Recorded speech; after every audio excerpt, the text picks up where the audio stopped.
ये बहुत ज़रूरी है पढ़ना, एकदम ध्यान से पढ़िएगा और एकदम आँख खोल के, दिमाग खोल के इसको सुकून से बिल्कुल नोट करना होगा बहुत ज़्यादा आपको, तो नोट करते चले जाइएगा, ठीक है?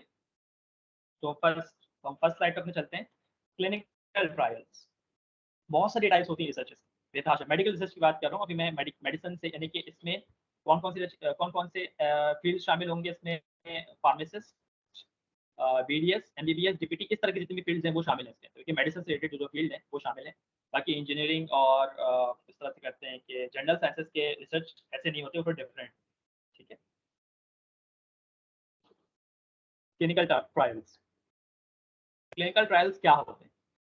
भाई सिंपल से मैं एग्जाम्पल से शुरू करता हूँ कि अभी हमने एक बड़ा पैंडेमिक देख लिया है दुनिया के अंदर।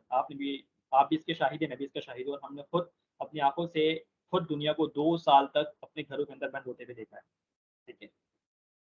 तो उस वक्त एक बहुत ही ज़्यादा एक चीज़ हमारे सर्कुलेशन में थी कि वैक्सीन की ज़रूरत है, बहुत अशद वैक्सीन चाहिए, मेडिसिन नहीं है, कोरोना की कोई वैक्सीन नहीं है, मेडिसिन नहीं है, लोग मरे जा रहे हैं, बहुत सारे लोग मरे। तो अब आपने सुना होगा कि वैक्सीन को बनने में 2 साल लगते हैं।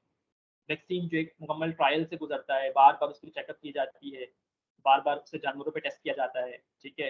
लैब्स में, लेबोरेटरी में काम होता है, फिर इंसानों पे ट्रायल किया जाता है। तो आपने देखा कि तकरीबन, जब मुझे याद है कि 2020 में 2020 के मार्च में पाकिस्तान में लॉकडाउन शुरू हुआ, 1 मार्च, मुझे याद है, वो डेट याद है।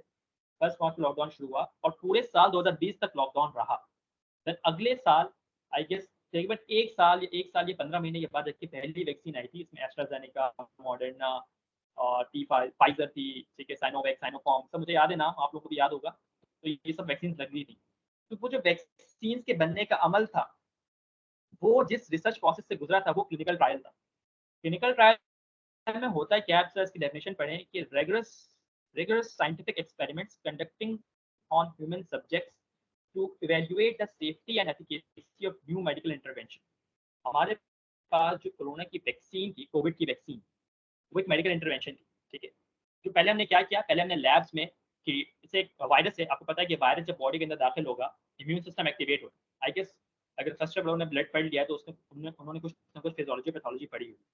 तो जब भी कोई भी पैथोजन, कोई भी जर्म सेल बॉडी में दाखिल होता है, तो हमारा इम्यून सिस्टम क्या करता है? उसके खिलाफ हमारे बी सेल जो है बहुत तेजी के साथ एंटीबॉडीज बनाते हैं। तो वो जो पैथोजन है उसके पास होता है एंटीजन, और उस एंटीजन के खिलाफ भी बोलती है एंटीबॉडी, ठीक है? अब उस एंटीबॉडी को ले, वो एंटीबॉडी क्या करती है कि उस पैथोजन को किल करने की कोशिश करती है, या फिर बॉडी से एक्सक्रीट आउट करने की कोशिश करती है, ठीक है? तो उस बेसिस पे एक वैक्सीन तैयार की जाती है, जो कि एक मुकम्मल अलग प्रोसेस है, उसमें उसकी बहस में मैं नहीं जा रहा, लेकिन उस बेसिस पे एक वैक्सीन तैयार की जाती है।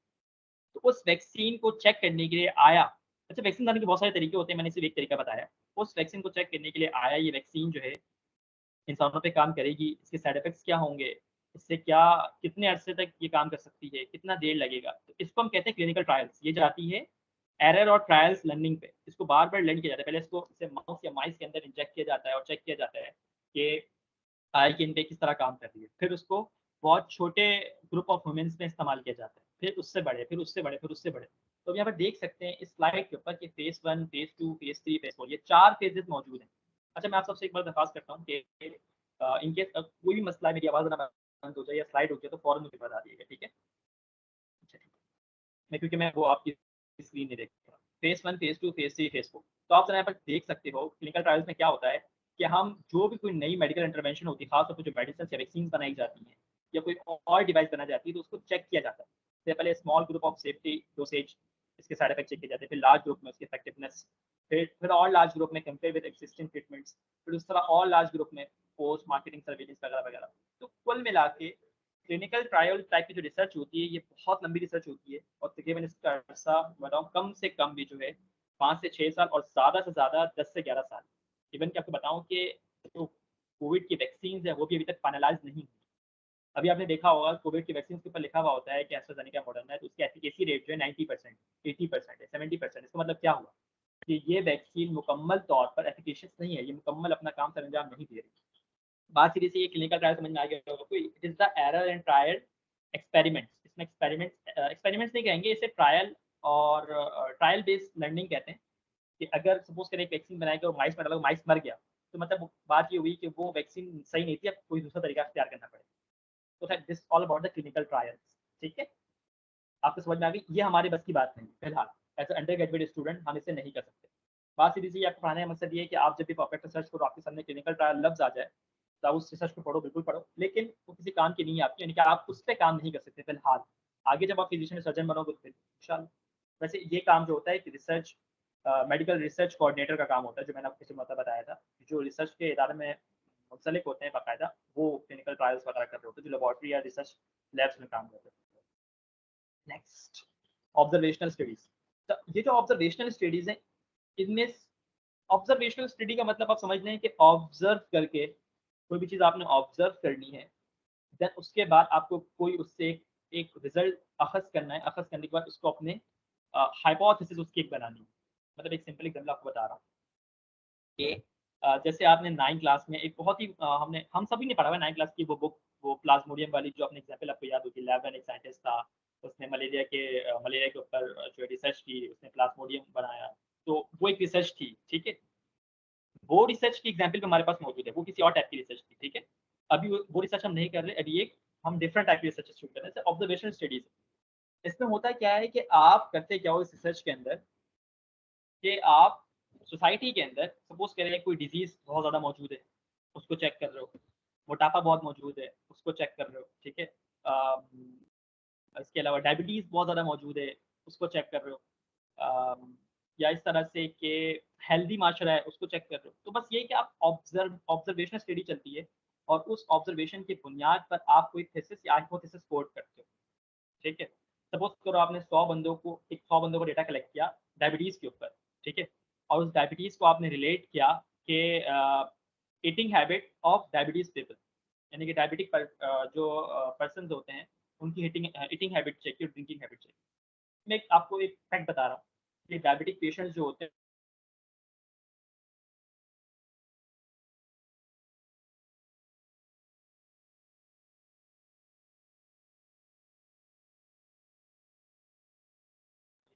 जब वो बहुत ज़्यादा होती है तो होता है क्या है कि ब्लड में जो सॉल्यूट और सॉल्वेंट का लेवल है वो डिस्टर्ब होता है और वाटर का कंसंट्रेशन डाउन हो जाता है, जिसकी वजह से किडनी को ज़्यादा ज़्यादा फ़िल्टर करना पड़ता है, वो ज़्यादा वाटर लूज़ करता है, इससे फिर ज़्यादा प्यास लगती है। खैर वो बात कहाँ से कहाँ निकल गई। नहीं बताना चाह रहा हूँ कि आपने ये स्ट्रेटेजी 100 लोगों पर और उनकी ड्रिंकिंग चेक की डायबिटिक पेशेंट, आपको क्या रिज़ल्ट मिला कि 100 लोगों को चेक किया तो मुझे पता चला 80 लोगों को प्यास लगती थी और 20 लोगों को प्यास नहीं लगती, ठीक है? तो आपने हाइपोथेसिस कोट की कि डायबिटिक पेशेंट्स के अंदर हेलो, कोई मसला आ रहा है? ये किसी का माइक ऑन है? Sorry to interrupt. I want to ask that is anyone having trouble with the audio? Please speak. क्या Is the mike voice on है? buzzing? हेलो?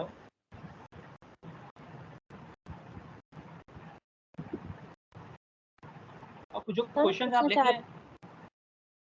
मैं पूछना चाह रही हूँ कि किसी को ऑडियो में कोई जी, मसला हो रहा है और वॉइस आपकी बंद हो रही है तो कोई प्रॉब्लम आ रही बेटा आपकी आवाज़ बिल्कुल क्लियर नहीं है, आप प्लीज़ आप एक काम करें, अपना क्वेश्चन लिख लें, हम लास्ट में आपको क्वेश्चन देंगे, ठीक है? अभी आप माइक है। ऑफ कर दें, आप लास्ट में पूछ लीजिए, ठीक है? खैर तो मैंने क्या हाइपोथेसिस निकाली कि मुझे क्या ऑब्जर्वेशन मिली है कि 100 लोगों के अंदर जो है 80 लोग ऐसे थे जिनको प्यास लगती, तो मैंने एक हाइपोथेसिस कोट कर दी थी अपने पास, ठीक है? तो ऑब्जर्वेशनल स्टडीज़ की कुल मिला के 3 तरह की टाइप्स होती हैं। एक होता है cohort study, case control study और क्रॉस सेक्शनल स्टडी। ये case control study, cohort study and cross sectional study की अलग-अलग पूरी स्लाइड्स आगे मौजूद हैं। वो आपको मैं डिटेल में मज़ीद बताऊँगा। बस ये ऑब्जर्वेशनल स्टडी समझिएगा, ऑब्जर्वेशनल स्टडी क्या होता है, इसमें ऑब्जर्व करके आपको कुछ रिजल्ट्स निकालने पड़ते हैं। Clinical trials is somewhat different, ठीक है? उसमें बाकायदा ट्रायल्स चलते हैं किसी मेडिसिन के। बेटा अपना माइक ऑफ कर लें please. Epidemiological study. Definition epidemiological study का definition investigate distribution of determinants of disease in population, ठीक है? तो एपिडेमियोलॉजी दरअसल ये स्टडी ही होती है कि डिजीज़ इन द पॉपुलेशन, ठीक है? तो इसमें इस एक्सपेरिमेंट के अंदर हमें करना क्या होता है कि हम इन्वेस्टिगेट करते हैं कि अगर कोई डिजीज़ किसी माशरे के अंदर प्रेवलेंट है कि किसी सोसाइटी के अंदर ज़्यादा मौजूद है, तो उसके क्या-क्या डिटरमिनेंट्स, उसकी किन वजूहात की वजह से वो मौजूद है उसके अंदर, ठीक है? वैसे एपिडेमियोलॉजिकल जैसे आपको मैं बता रहा हूँ, ज़रा देखें यहाँ पे इसकी टाइप्स देखें। वैसे हमारे उसका इसमें इंटरेस्ट का हिस्सा नहीं है, इसमें मैं नहीं करना कुछ भी, लेकिन फिर भी आपको इस बात बता दे रहा हूँ कि डिस्क्रिप्टिव एपिडेमियोलॉजी इसमें ये है कि आपने एक चीज़ ऑब्जर्व की और उसको डिस्क्राइब कर दिया, ठीक है। एनालिटिकल एपिडेमियोलॉजी, ठीक है, इसमें समव्हाट जो क्लिनिकल ट्रायल बेस चलता है कि ट्रायल और एरर लर्निंग बेस काम होता है। और एक्सपेरिमेंटल एपिडेमियोलॉजी इसमें एक्सपेरिमेंट्स होते हैं, ठीक है। इसकी अलग से पूरी एक हायरार्की है, वो मैं आपको थोड़ी देर बाद अभी समझाऊंगा। अभी थोड़ा सा बंदे रहे हमारे साथ, इंशाल्लाह मैं आपको इसके बारे में बताता हूँ। जेनेटिक रिसर्च, जेनेटिक रिसर्च ये है कि जो जीन जेनेटिक लेवल पे की जाती है, जीन्स लेवल पे की जाती है, ये भी हमारे कंसर्न का मौजू नहीं है, क्योंकि अभी हम नहीं कर सकते, ठीक है।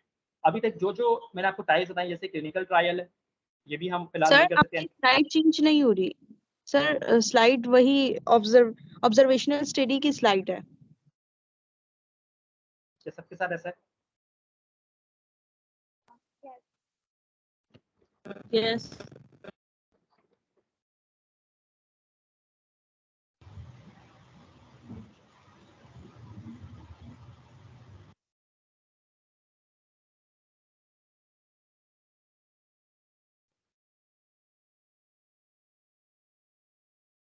देखें, अब मैंने खोल लिया ऑब्जर्वेशनल स्टडी, एपिडेमियोलॉजिकल स्टडी पे आ गए हम, जेनेटिक रिसर्च पे भी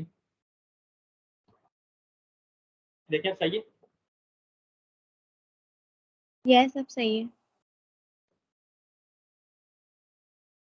एक मिनट, अगर मेरे ख्याल से मेरे पीछे से शोर आ रहा है, मैं ठीक करता हूँ, एक मिनट रुकिए बस।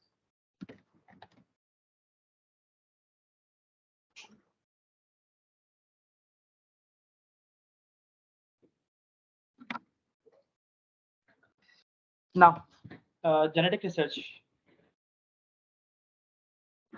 जेनेटिक रिसर्च के अंदर आप ज़रा देखें कि ये भी मामला हाई लेवल रिसर्च का है, इससे भी हमारा कोई ख़ास कंसर्न नहीं होना। बस हल्के फुल्के से देख लेते हैं, फिर आगे बढ़ जाएंगे। जैसे देखिए, genome wide association studies identify genetic variation associated with specific disease. ये क्योंकि क्रोमोसोम और डीएनए के लेवल पर है, तो जैसे आपके डेफिनेशन समझ में आ रहा है कि आइडेंटिफाई जेनेटिक वेरिएशंस, तो जेनेटिक वेरिएशंस क्या आ रही है डिजीज़ के अंदर, उसके बारे में पढ़ा जाता है। उसमें क्या-क्या जीन्स किस तरह से उनकी डिलीशन हो रही है, म्यूटेशन किस तरह हो रही है, या इन्वर्जन किस तरह हो रही है, ये सब आप इन टर्म्स आप वाकिफ़ ही होंगे। तो उस स्टडी पे होता है ये। फार्माकोजेनोमिक्स ये है कि examines how genetic variation influence drug response. Simple ये है कि जेनेटिक वेरिएशन ड्रग को कैसा रिस्पॉन्ड दे रही है। देन जीन थेरेपी अल्टर्स और प्लेसेस फॉल्टी जीन्स। तो जीन थेरेपी आप लोगों ने पढ़ा होगा, सिस्ट की कंडीशन के लिए इस्तेमाल की जाती है, और भी बहुत सारी कंडीशन हैं जिसमें जीन जीन थेरेपी हम देते हैं। ठीक है, बस ये हमारी ये वैसे कंसर्न का टॉपिक नहीं है, तो हम आगे बढ़ते हैं फिलहाल। ट्रांसलेशनल रिसर्च, ये भी एक चीज़ है भाई, यहाँ देख लें क्या है ये। Bridges the gap between the basic scientific research and practical applications in patient care. कैसे, क्या मतलब हुआ इसका? देखिए भाई, क्या लिखा हुआ है कि सपोज करें कि हमारे पास एक वेल नोन फैक्ट है ट्यूबरक्लोसिस के हवाले से, ठीक है, कि ट्यूबरक्लोसिस में हम कुछ मेडिसिन होते हैं, उसमें 4 तरह की मेडिसिन होती हैं, वो दी जाती हैं, ठीक है। तो अब हमने कुछ लेबॉर्ट्री कोई लेबॉर्ट्री क्लिनिकल कोई लेबॉर्ट्री वर्क किया, और हमारे सामने कोई नई चीज़ आ गई कि ये 5 मेडिसिन के अलावा जो है एक 4 मेडिसिन के अलावा एक 5वीं मेडिसिन भी काम कर सकती है। जैसे आपको बता रहा हूँ, इसमें से एक मेडिसिन है आइसोनायाज़िड। आइसोनायाज़िड जो है, रिफेम्पेन जो है, ये चीज़ें ये मेडिसिन हैं जो ट्यूबरक्लोसिस में दी जाती हैं। लेकिन आप में से अगर किसी ने थर्ड ईयर में फार्माकोलॉजी पढ़ी हुई है, तो एक 5वीं मेडिसिन भी होती है, जिसे हम कहते हैं स्ट्रेप्टोमाइसिन, ठीक है, जो कि ट्यूबरक्लोसिस में दी जा सकती है। बात सीधी सी ये है कि सपोज करें कि जब एक वेल नोन फैक्ट हो एक डिजीज़ के हवाले से, उसमें कुछ नई डिस्कवरी हो जाए, तो उसको हम ट्रांसलेशनल रिसर्च में लेके जाते हैं कि अब इस डिजीज़ के अंदर, इस डिजीज़ की इंटरवेंशन में एक और चीज़ ऐड हो गई। तो फिर हम पूरी दुनिया को बताते हैं, भाई देखो, इस डिजीज़ का इलाज इस तरह भी हो सकता है, ठीक है। Then bed side to community, जब उस रिसर्च के हवाले से पता चल गया कि अब इस बीमारी का एक इलाज मौजूद है, तो उसको पूरी कम्युनिटी में फैला देना कि अब ये भी चीज़ हो सकती है, आप इसको भी एप्लीकेबल या अप्लाई कर सकते हैं, ठीक है। बस ये बात हो गई। खैर हमारे कंसर्न का टॉपिक नहीं है, हम आगे बढ़ेंगे तो आपको बताएँगे कि हमें क्या-क्या चीज़ें मेनली पढ़नी है। प्री क्लिनिकल रिसर्च भी बहुत सिंपल सी है भाई, ये देख लें क्या होता है भाई यहाँ पर। कंडक्टेड इन लैबोरेटरीज और विद एनिमल्स और gather initial data before testing on humans. जैसे यहाँ पर लिखा हुआ है कि experiment conducted in test tubes और सेल कल्चर्स। जैसे मैंने आपको वायरसेस के अभी कोरोना के हवाले से बताया कि इसमें क्या होता है कि पहले हम क्या करते हैं कि छोटे-छोटे सेल्स के मॉलिक्यूल्स पे टेस्ट करते हैं। देन फिर एनिमल स्टडीज़ होती है, एनिमल्स के ऊपर टेस्ट करते हैं। देन फिर उसे ह्यूमन्स की तरफ ले जाते हैं। ह्यूमंस पे ले जाने से पहले इस चीज़ को, ह्यूमंस पे अप्लाई करने से पहले किसी चीज़ को, तो वो उसे क्या कहते हैं, प्री क्लिनिकल रिसर्च कहते हैं। खैर इनमें से कोई भी जितनी भी हमने पढ़ी, हमारे कोई भी हमारे कंसर्न का नहीं है सिवाय इसके ऑब्जर्वेशनल स्टडीज़ के, जिसकी बहुत सारे टाइप्स हैं, अभी हम आपको चल के बताएँगे और वो डिस्कस करेंगे डिटेल के अंदर कि उसमें आप किस तरह से काम कर सकते हैं और उसमें आपका क्या स्कोप बन सकता है। ठीक है? ना हाँ, ये आगे एपिडेमियोलॉजिकल रिसर्च मेथड जो मैंने आपको बताया था कि इसकी हायरार्की मेरे पास मौजूद है, तो ये हायरार्की है। ठीक है? एपिडेमियोलॉजिकल रिसर्च मेथड्स में आप देखें कि हमारे पास 2 टाइप्स होती हैं, एक एक्सपेरिमेंटल, एक ऑब्जर्वेशनल। ठीक है?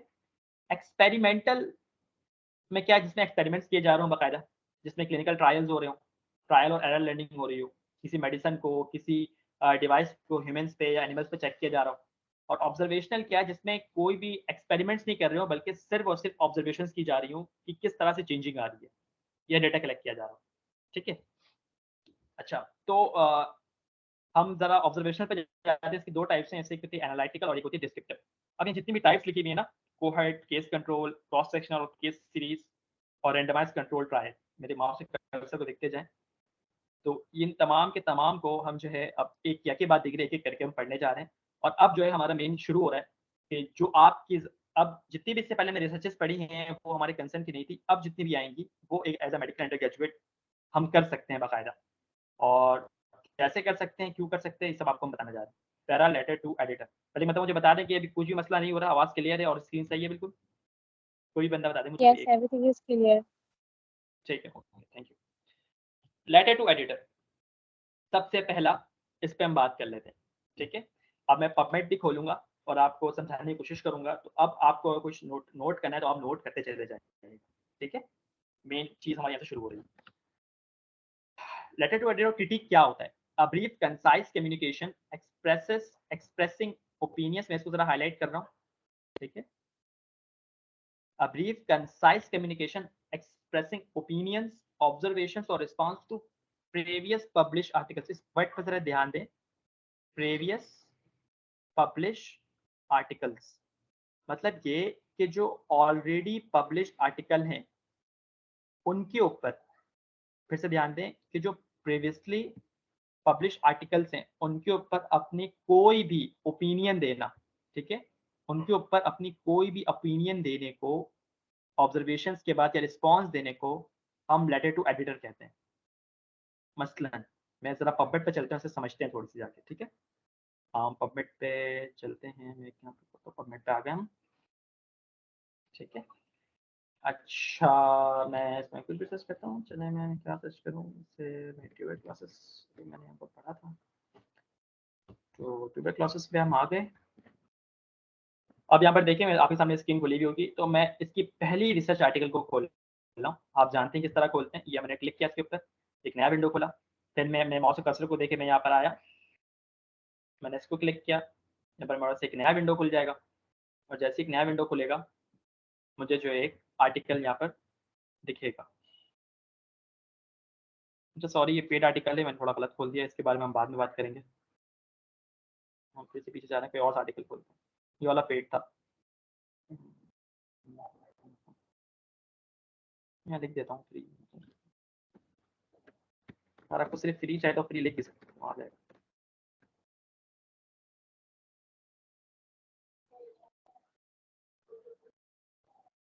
फुल टेक्स्ट लिंक आ गया, ये मैंने इसकी जो है अब खोल लेनी है पीडीएफ, उसकी पीडीएफ खोल रही है, बेटा सेकंड नेट इशू है यहाँ पर।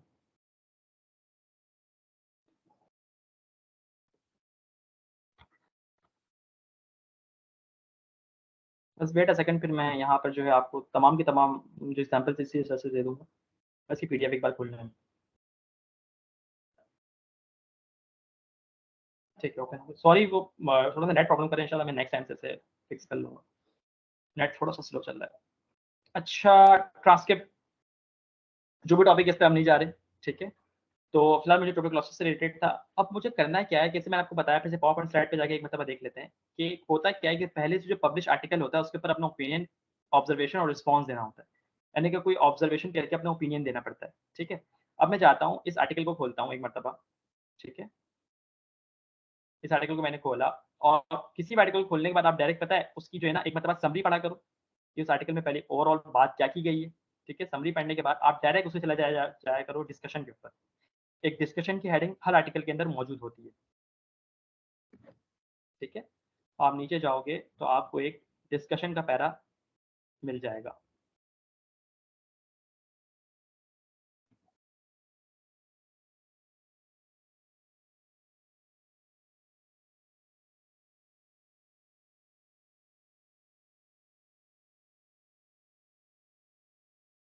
अच्छा, ये मैंने किसी और टाइप की रिसर्च खोल ली, ये बुक्स और डॉक्यूमेंट्स खोल ली मैंने।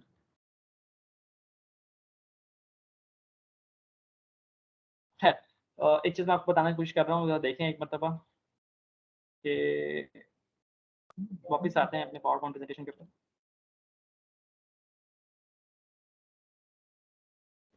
अच्छा, सॉरी फॉर डैट यार, वो जो है रिसर्च मैंने थोड़ी गलत खोली, दूसरी रिसर्च खोलने की कोशिश करता हूँ। सिंपल टॉपिक्स,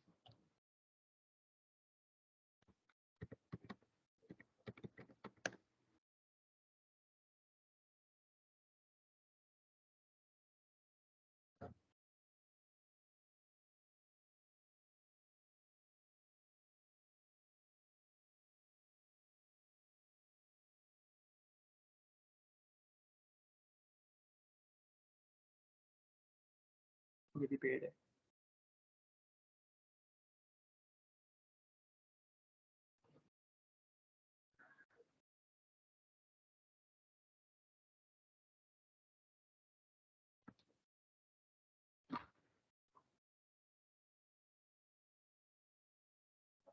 ये भी पेड है।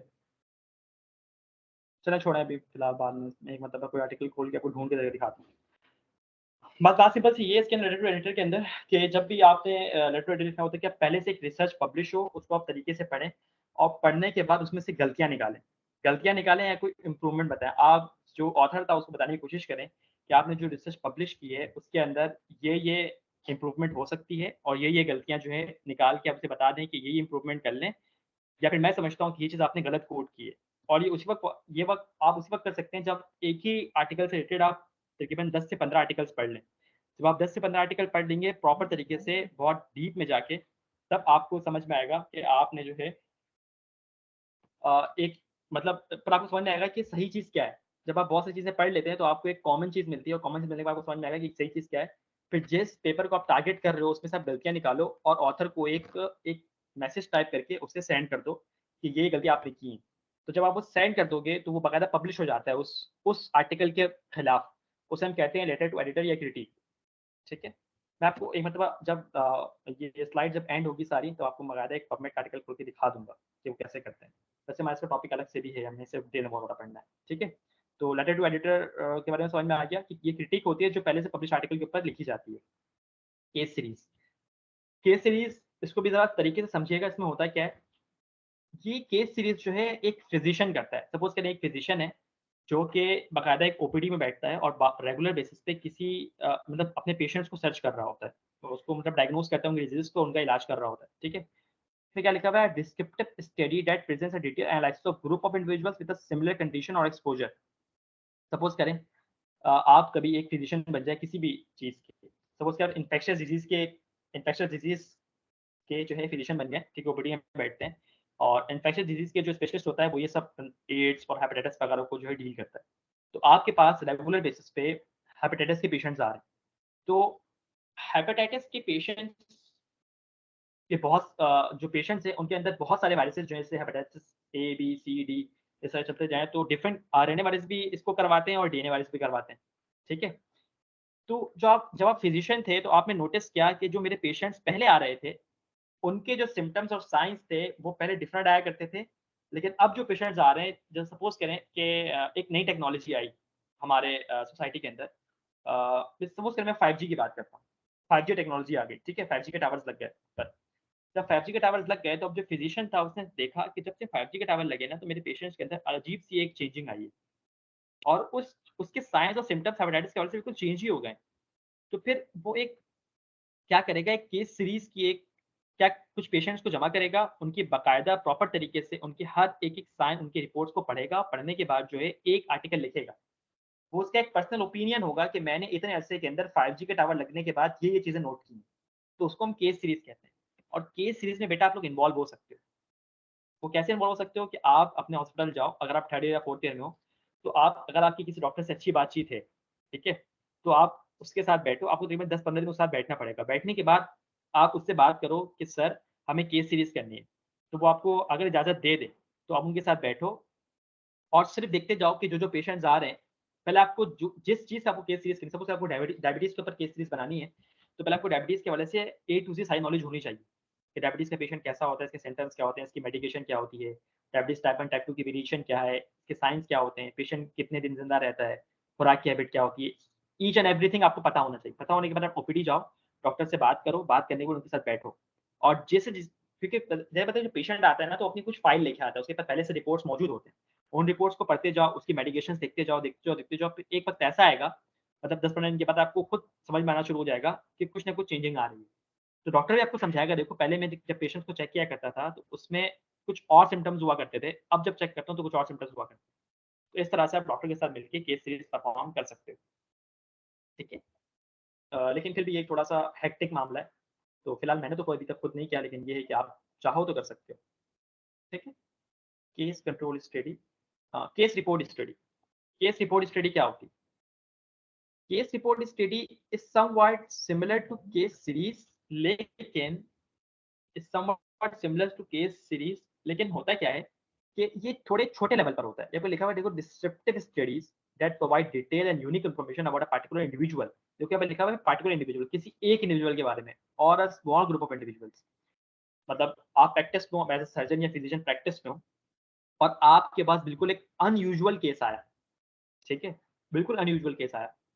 तो जैसे मैं कैंसर की बात करूँ, तो कैंसर की बहुत सारी टाइप्स होती हैं। जैसे रेप्टोमायोमा, लियोमायोमा, एडिनोमायोमा, ये सब कैंसर के नाम हैं, ठीक है? आप एक कैंसर के स्पेशलिस्ट थे, आप एक ऑन्कोलॉजिस्ट थे। ऑन्कोलॉजिस्ट कैंसर स्पेशलिस्ट को कहते हैं। ऑन्कोलॉजिस्ट आपके पास एक ऐसा ऐसा केस सामने आया, जिसकी कोई रिपोर्टिंग इससे पहले दुनिया में हुई ही नहीं है।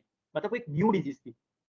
तो जब ये न्यू डिज़ीज़ सामने आएगी, तो उसके बारे में आप आर्टिकल लिख दोगे। भाई मेरे पास एक पेशेंट आया नया, वो बिल्कुल एक नए से नहीं, उसी बारे में आप लिखोगे, पब्लिश कर दोगे। इसको हम बोलते हैं केस रिपोर्ट स्टडी। ज़ाहिर-सी बात है, ये हमारे बस की बात नहीं। ये कोई स्पेशलिस्ट ही कर सकता है, जो कि किसी फील्ड का स्पेशलिस्ट हो, ठीक है?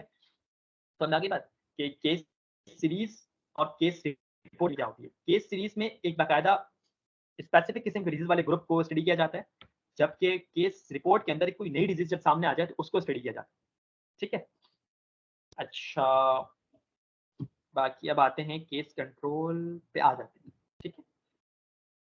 चलें यहाँ पर। अब जैसे मैंने आपको इससे पहले जब लेक्चर शुरू हुआ तो उस वक़्त बताया था कि मैं बात करूँगा किस पे, वही अपने 9th क्लास वाले सब्जेक्ट पे, वो मलेरिया, प्लाज़्मोडियम 11 वाले पे। वो चीज़ अब आ गई है सामने, केस कंट्रोल स्टडी, ठीक है? केस कंट्रोल स्टडी के अंदर आपने पढ़ा होगा अपने अपने 9th क्लास के अंदर कि वहाँ पर या फर्स्ट ईयर्स के अंदर भी शायद हो, कि 2 एक्सपेरिमेंटल ग्रुप्स बनाए जाते हैं। सपोज़ करें एक एक जो है आपके पास एंडेमिक आया। एंडेमिक का मतलब होता है कि अचानक से किसी डिज़ीज़ का फूट जाना, सॉरी एंडेमिक नहीं, एक नई डिज़ीज़ आपके मतलब सब सॉरी इससे पहले एक डिज़ीज़ आई थी, इसका नाम था चिकनगुनिया, हाँ, ठीक है? तो चिकनगुनिया जब आया था तो वो अचानक से हमारे वो पहले इस दुनिया में मौजूद है, लेकिन हमारी सोसाइटी के अंदर अचानक से उसके मतलब डिज़ीज़ का एक फूटा था वो, और फूटने के बाद हर अगला शख्स उससे जो है क्या हुआ था, बीमार होना शुरू हो गया था, ठीक है? तो उसमें आप करते क्या हैं कि it is a observational study that compares individuals with a specific condition to a group without the condition. इसमें हम 2 ग्रुप्स बनाते हैं। एक एक्सपेरिमेंटल ग्रुप होता है कि जिसको हम ऑब्जर्व करेंगे, मतलब जिस पे हम इंटरवेंशन करेंगे, और एक होता है कंट्रोल ग्रुप, मतलब जो मुतासिर नहीं होता। एक्सपेरिमेंटल ग्रुप वो होता है जो कि मुतासिर हो चुका होता है, यानी कि उसको वो बीमार हो चुका होता है, और जो कंट्रोल ग्रुप होता है वो बीमार नहीं हुआ होता। अब ज़रा डायग्राम की तरफ देखो, देखो क्या लिखा हुआ है, कंट्रोल। कंट्रोल पे भी 2 कैटेगरीज़ भी बनती हैं। एक होता है एक्सपोज़, जो कि डिज़ीज़ से एक्सपोज़्ड है, और एक होता है नॉन एक्सपोज़, मतलब जो डिज़ीज़ से एक्सपोज़ ही नहीं हुआ अभी तक। फिर जो एक्सपेरिमेंटल, जैसे हमने केस डाला हुआ है, इसको एक्सपेरिमेंटली बोलते हैं, इसको बोलते हैं एक्सपोज़्ड और नॉन एक्सपोज़्ड। बीमार हैं, लेकिन उसमें से एक एक्सपोज हो चुका होता है और उससे एक नॉन एक्सपोज जो कहीं और से आया, ठीक है। तो इन दोनों की कंपैरेटिव स्टडी चलती है फिर कि कंट्रोल के अंदर जब हमको मतलब कंट्रोल का कैसा बिहेवियर है और जो एक्सपेरिमेंटल ग्रुप है उसका कैसा बिहेवियर है। तो इसको हम बोलते हैं केस कंट्रोल स्टडी। इसमें एक एक्सपेरिमेंटल ग्रुप होता है और एक कंट्रोल ग्रुप होता है। फिर आपको वो कहानी याद होगी अपने प्लाज्मोडियम वाली के लैब्रन ने 2 ग्रुप बनाए थे, एक्सपेरिमेंटल ग्रुप था और एक कंट्रोल ग्रुप था। उसने 100 पेशेंट्स एक्सपेरिमेंटल ग्रुप से लिए और 100 पेशेंट्स जो है वो कंट्रोल ग्रुप से लिए। उसने कंट्रोल ग्रुप से भी ब्लड सैंपल्स लिए और एक्सपेरिमेंटल ग्रुप से भी ब्लड सैंपल्स लिए और ब्लड सैंपल्स निकालने के बाद उसने चेक किया कि जो एक्सपेरिमेंटल ग्रुप था उसमें से उनके ब्लड के अंदर एक चीज मिली जिसे उसने प्लाज्मोडियम नाम दे दिया, ठीक है। तो वो प्लाज्मोडियम बाद में जाके जो है वो किसकी वजह बन गया, वो मलेरिया की वजह बन गया। तो ये इस तरह की स्टडी होती है कि जब भी कोई एक नई डिजीज पेंडेमिक आती है तो उसमें ये चीजें की जाती हैं, control studies, case control study की जाती है जिसमें एक कंट्रोल ग्रुप और एक एक्सपेरिमेंटल ग्रुप मौजूद होता है, ठीक है। अच्छा, आई गेस मैं समझाने में कामयाब हो गया हूँ इसको। मैंने आपको केस रिपोर्ट और केस सीरीज समझा दी, लेटर टू एडिटर समझा दी कि एक क्रिटिक होती है किसी पहले से पब्लिश रिसर्च के ऊपर। अच्छा, ये हो गई बात। अब हम आते हैं रैंडमाइज कंट्रोल ट्रायल्स पे। रैंडमाइज कंट्रोल ट्रायल्स क्या होते हैं, ठीक है। देखें ये इसका मतलब क्या है। rigorous scientific experiments designed to assess the effectiveness and safety of medical intervention। मैं आपको जरा फिर से पीछे लेके जा रहा हूँ और फिर समझाने की कोशिश करता हूँ। एक चीज हमने पढ़ा था यहाँ पर, क्लिनिकल ट्रायल। यहाँ पर भी समवट डेफिनेशन सेम ही है। एक होती है क्लिनिकल ट्रायल जिसमें हम क्या करते हैं, एरर और ट्रायल लर्निंग करते हैं। मतलब किसी चीज़ के हवाले से पढ़ते हैं कि कोई मेडिसिन है तो उसको हम अगर इंटरवीन करें किसी पेशेंट के अंदर तो उसके क्या चीज़ें सामने आ सकती हैं, तो उसको हम एरर और ट्रायल लर्निंग बोलते हैं, ठीक है। ये क्लिनिकल ट्रायल है। फिर हमने क्या पढ़ा, एक केस कंट्रोल स्टडी पढ़ी जिसके अंदर हमने एक्सपेरिमेंटल ग्रुप बनाया। एक क्लिनिकल ट्रायल हो गया और एक दूसरा क्या हो गया, केस कंट्रोल स्टडी, जिसमें हमने एक एक्सपेरिमेंटल ग्रुप बनाया और एक कंट्रोल ग्रुप बनाया, ठीक है। तो जब क्लिनिकल ट्रायल और केस कंट्रोल स्टडी को मर्ज करते हैं, जब मर्ज करते हैं तो वो कहलाती है रैंडमाइज कंट्रोल ट्रायल, ठीक है। रैंडमाइज कंट्रोल ट्रायल, इसका मतलब क्या है। इसका मतलब ये हुआ कि अब जो मेडिकल इंटरवेंशन हैं, आपको समझा रहा हूँ, जब क्लिनिकल ट्रायल और केस कंट्रोल स्टडी को जब हम मर्ज कर देंगे तो वो रैंडमाइज कंट्रोल ट्रायल कहलाता है और ये फिर मजीद स्ट्रॉन्ग रिसर्च होती है इसमें। इसमें मतलब क्या होता है कि आपके पास एक नई मेडिसिन है, आपको मेडिसिन को चेक करना है। तो मेडिसिन को चेक करने के लिए अब आप फिर से 2 ग्रुप्स बनाओ। उसमें एक कंट्रोल ग्रुप होगा और एक एक्सपेरिमेंटल ग्रुप होगा। आप दोनों को वो मेडिसिन दोगे, ठीक है। जब आप दोनों को मेडिसिन दोगे तो आप इफेक्ट देखोगे कि जो हेल्दी पर्सन्स हैं उनमें क्या इफेक्ट आ रहा है और जो नॉन हेल्दी पर्सन्स हैं उनमें क्या इफेक्ट आ रहा है। अच्छा, इसके लिए आप कुछ रैंडमाइज कंट्रोल ट्रायल जो है ना वो मेडिसिन से ज़्यादा कुछ फूड प्रोडक्ट्स पे भी इस्तेमाल किए जाते हैं। जैसे कोई एक नई प्रोडक्ट है और मल्टीविटामिन्स की कोई प्रोडक्ट आई या फिर मल्टीविटामिन्स की चलिए बात कर लेते हैं। तो मल्टीविटामिन्स की एक प्रोडक्ट आई तो उसमें अब हुआ क्या कि कुछ पेशेंट्स लिए जो कि विटामिन बी 12 और विटामिन बी 9 की डेफिशिएंसी के साथ मौजूद थे, ठीक है। एक मैंने वो एक एक्सपेरिमेंटल ग्रुप कहलाएगा, मतलब जो एक डिजीज ग्रुप था जिसके अंदर विटामिन बी 12 विटामिन बी 9 की कमी थी, ठीक है। और फिर मैंने वो ग्रुप लिया जिसके अंदर विटामिन बी 12 और बी 9 कमी नहीं थी, वो सही थे, ठीक है। अब मैं क्या करूंगा कि मेरे पास जो मल्टीविटामिन की गोलियां हैं मैं दोनों को खिलाना शुरू करूंगा और फिर मैं दोनों को चेक करूंगा कि दोनों के बॉडीज के अंदर किस तरह का इफेक्ट पैदा हो रहा है, ठीक है। अब जिनको डेफिशिएंसी थी उनके डेफिशिएंसी लेवल पे मतलब बेहतरी आई या नहीं आई, और जिनको डेफिशिएंसी नहीं थी क्या उनको ओवरडोज तो नहीं हो रहा, मतलब उनको अगर दिया जा रहा है तो उनको नुकसान तो नहीं हो रहा। जाहिर सी बात है किसी भी चीज़ का ओवरडोज एक पॉइजन हो सकता है, तो जब उनको दिया जा रहा है तो वो पॉइजन में चेंज तो नहीं हो रहा। तो ये कहलाता है रैंडमाइज कंट्रोल ट्रायल। इसमें हम करते हैं क्या है कि रैंडम पर्सन्स को लेते हैं और उनमें जो है हम अपनी इंटरवेंशन करते हैं, ठीक है। अच्छा, अब ज़रा देखिए पर्पस क्या है इसका, एक बार मैंने यहाँ पे हाइलाइट किया हुआ है, to determine whether the intervention has a significant impact on health outcomes compared to the control group, ठीक है। तो अब जैसे सपोज करें कि हमने एक मल्टीविटामिन की गोली ली तो उसको हमने चेक किया कि इसका सिग्निफिकेंट हेल्थ हेल्थ आउटकम आ रहा है या नहीं आ रहा compare to the control group. तो हमने कंट्रोल ग्रुप बनाया था, जैसे मैंने बताया कि इसमें भी मेडिसिन चेक करेंगे या फिर कोई फूड प्रोडक्ट चेक करेंगे, लेकिन उसमें भी हम कंट्रोल ग्रुप और एक्सपेरिमेंटल ग्रुप बना देंगे, ठीक है। फिर देखिए इसके भी कुछ फेजेस होते हैं, फेज 1, फेज 2, फेज 3, फेज 4। जिस तरह से क्लिनिकल ट्रायल्स में फेजेस थे इस तरह से फेजेस हैं। इसमें फेज 1 में थोड़े छोटे ग्रुप्स और कम डोसेज के साथ यूज करते हैं, फिर ग्रुप्स को बड़े करते हैं और डोसेज बढ़ा देते हैं, ठीक है। फिर कंपैरिजन शुरू करते हैं प्रीवियस डोसेज डोसेज से देन फिर जो है मज़ीद आगे मामला आगे बढ़ता चला जाता है। तो इसके स्टेजेस हैं एंड इस तरह से काम होता है। रैंडमाइज्ड कंट्रोल ट्रायल भी एक हाई लेवल की रिसर्च है। ये भी मतलब ये है कि अंडर ग्रेजुएट स्टूडेंट्स के लिए एज़ सच कोई फ़ायदेमंद या सूदमंद साबित नहीं होगी। ठीक है? तो आई गेस मैं अपनी बात आप तक पहुँचाने में कामयाब हो गया हूँ और क्लियर हो गया हूँ। बाकी कुछ चीज़ें हैं, मैं आपको अभी मैं फिर से एक बताऊँ ओवरऑल रिव्यू दूँगा और जो मैंने चीज़ें छोड़ी हैं जो कि अनइम्पोर्टेंट थी, तो उसमें कुछ टर्म्स होंगे वो आपको मैं समझा दूँगा कि वो टर्म्स मैंने क्यों छोड़ी, उसका मतलब क्या होता है। तो ये मतलब आप ये स्लाइड अगर स्क्रीनशॉट ले लो तो पढ़ लेना, आपको समझ में आ जाएगी चीज़ें। ठीक है? रिव्यू, रिव्यू ये हमारा मेन टॉपिक है। रिव्यू को ध्यान से सुनना, ठीक है? क्योंकि ये आपने आगे जाके करना भी है। As a under graduate student करना भी है, ठीक है? तो ये सुनना ना। इससे पहले रिव्यू से पहले मैं आपको ले चलता हूँ लेटर टू एडिटर के ऊपर एक मरतबा फिर। इसमें हमने क्या किया था कि जो प्रीवियसली पब्लिश्ड आर्टिकल थे, उनके ऊपर अपने ओपिनियंस दिए थे। उनको पढ़ने के बाद उनमें से गलतियाँ निकाली थी और अपनी ओपिनियंस दिए थे। रिव्यूज़ में भी हम क्या करते हैं कि पहले से पब्लिश्ड आर्टिकल के ऊपर काम करते हैं, ठीक है? जो आर्टिकल पब्लिश्ड हो चुके होते हैं, उन पे काम करते हैं, लेकिन उनमें से गलतियाँ नहीं निकालते। इसमें कुछ और चीज़ चलती है, ठीक है? देखिए यहाँ पर लिखा हुआ है कि a comprehensive examination and synthesis of existing literature on a particular topic, ठीक है? मतलब जो पहले से टॉपिक मौजूद है, मैं आपको सिंपल सा अल्फाज में बता रहा हूँ कि सपोज़ करें कि डायबिटीज़ के ऊपर पहले से 15 आर्टिकल्स पब्लिश्ड थे।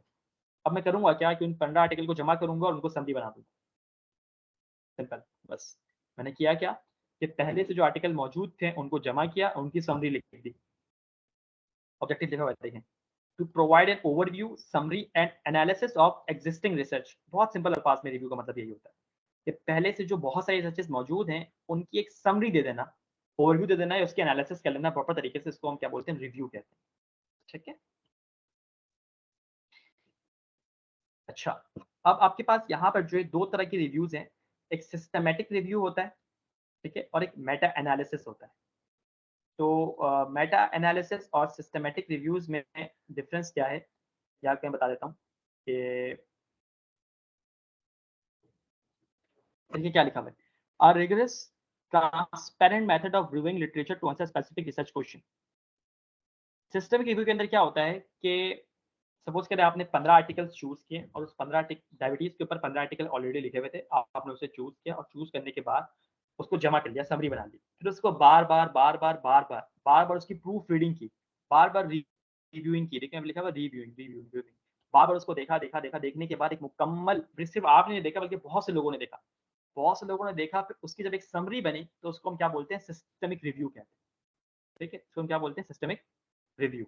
मेटा एनालिसिस जो है और सिस्टमिक रिव्यू और मेटा एनालिसिस में फ़र्क ये है कि systemic review is somewhat qualitative, ठीक है? क्वालिटेटिव यानी कि इन स्टेटमेंट, और meta analysis is also the summary of the different researches but in the form of qualitative analysis. मतलब ये है कि इसमें क्या होता है कि क्वालिटेटिव एनालिसिस होती है, इसमें समव्हाट टेबल्स, ग्राफ्स की शक्ल में दिया जाता है। ठीक है? सो इसमें स्टेटमेंट की फॉर्म में या फिर लिखने की फॉर्म में ये कह सकते हैं कि स्टेटमेंट की फॉर्म में दिया जाता है, और इसमें जो है स्टैटिस्टिकल टेक्निक्स की फॉर्म में इसको समराइज़ किया जाता है। ठीक है?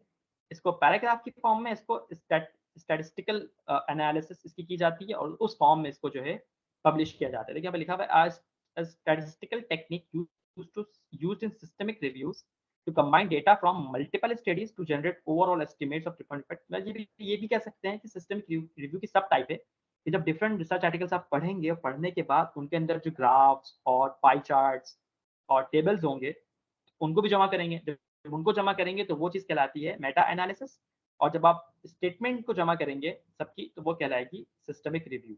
और ये दोनों ही टाइप्स होती हैं हमारी रिव्यू की। तो रिव्यू का मतलब क्या होता है भाई, सिंपल ओवरव्यू, समरी, एनालिसिस करना पहले से मौजूद कंटेंट की। ये हम कर सकते हैं, लेकिन ये इतना आसान, क्योंकि ज़ाहिर सी बात है इसमें कोई मेहनत ही नहीं लगनी। सब चीज़ ऑलरेडी पबमेड पे या सर्च इंजन पे मौजूद है, आप जाएँ सर्च करें और निकाल लें। लेकिन फिर ये इतना आसान भी नहीं है। इसकी अहमियत के अंदाज़ा इस बात से लगा लें कि टॉरस या आर्कऑफ वाले जो बड़े रिसर्च प्लेटफ़ॉर्म्स हैं पाकिस्तान के, ये 15-15 हज़ार रुपए लेते हैं सिर्फ़ 2 दिन के मेटा एनालिसिस या सिस्टमिक रिव्यू सिखाने के लिए। मतलब ये है कि बहुत ज़्यादा मुश्किल है, ठीक है? इंशाल्लाह हम आने वाले फ्यूचर्स के अंदर इस पे भी हम कुछ ना कुछ सेशंस रखेंगे, लेकिन वो 2 दिन के नहीं, वो 10 दिन के ही रखेंगे ताकि एक प्रॉपर तरीके से आपको इसका काम सिखा सकें। आपको मैं at the end of the slide आपको बताऊँगा कि इसी सिस्टमिक रिव्यू और मेटा एनालिसिस की क्या इम्पोर्टेंस है। आप चौंक जाओगे। देखना तभी लोग जो है 15-15 हज़ार रुपए देने के लिए तैयार हो जाते हैं इसके लिए। ऐसा क्यों है? क्या वजह है? देखते हैं। Cross sectional study. नाउ ये हमारा आ गया अपने मतलब का टॉपिक जिस पे आपने अभी इस पूरे कोर्स के अंदर रिसर्च करनी है। क्रॉस सेक्शनल स्टडी एकदम सर्वे भी बोलते हैं, ठीक है। अभी जो आपको हम रिसर्च सिखाएंगे बाकायदा वो क्रॉस सेक्शनली सिखाएंगे, जो कि अंडर ग्रेजुएट स्टूडेंट के तौर पर आपको आनी चाहिए। और जितने भी लोग आप देख रहे होते हैं जो कर रहे होते हैं, आप ये आपने देखा होगा व्हाट्सएप ग्रुप में गूगल फॉर्म्स आ रहे होते हैं, मेरा फॉर्म फिल कर दो, रिसर्च फॉर्म है, रिसर्च फॉर्म फिल कर दो। वो दरअसल क्रॉस सेक्शनल स्टडी होती है, लेकिन हम उस तरह से नहीं सिखाएंगे। वो काम छुड़ाने मतलब ये कि जान छुड़ाने का मामला होता है। आपको प्रॉपर तरीके से किस तरह से प्रॉपर्ली मैनेज किया जाता है वो हम बता देंगे इंशाल्लाह इस प्रेजेंटेशन के अंदर। तो क्रॉस सेक्शनल इसमें क्या होता है अब आपको बता रहा हूँ। देखिए, अगर आप में से जितने लोगों ने पिछली क्लास ली थी तो आपको पता था मैंने एक टॉपिक डिसाइड किया था। उसमें मैंने देखा था कि effect of gymming and diet habits in adults with hypertension. I guess ऐसे ही कुछ टॉपिक था। Effect Why would of he use gymming. your father like I was? तुम इतनी बड़ी होती है father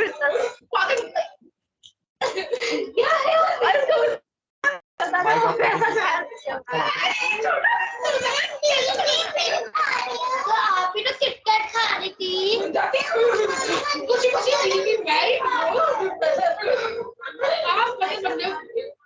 माइक किसका है प्लीज ऑफ कर दें।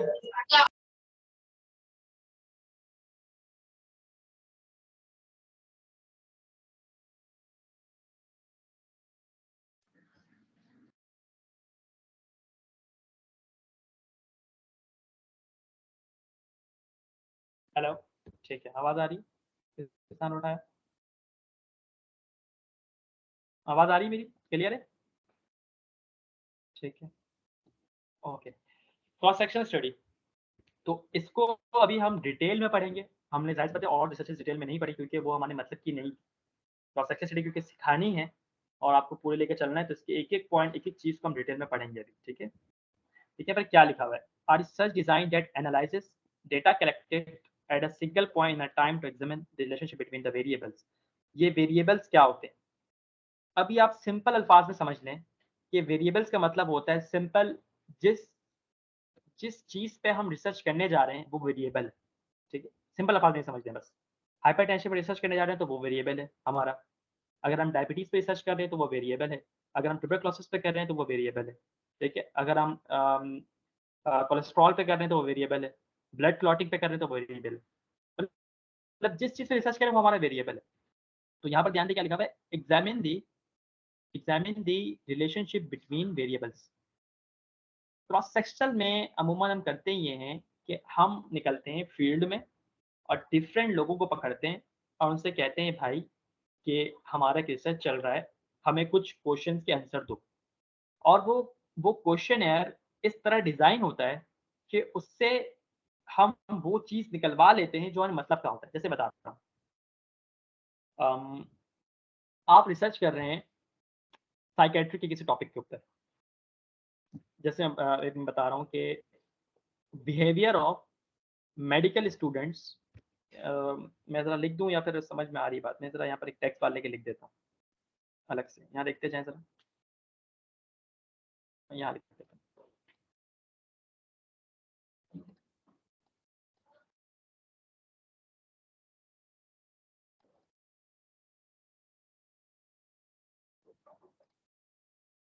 मैं यहाँ लिख दे रहा हूँ एक अलग से एक, ठीक है। क्या लिखा हुआ है कि बिहेवियर ऑफ मेडिकल स्टूडेंट्स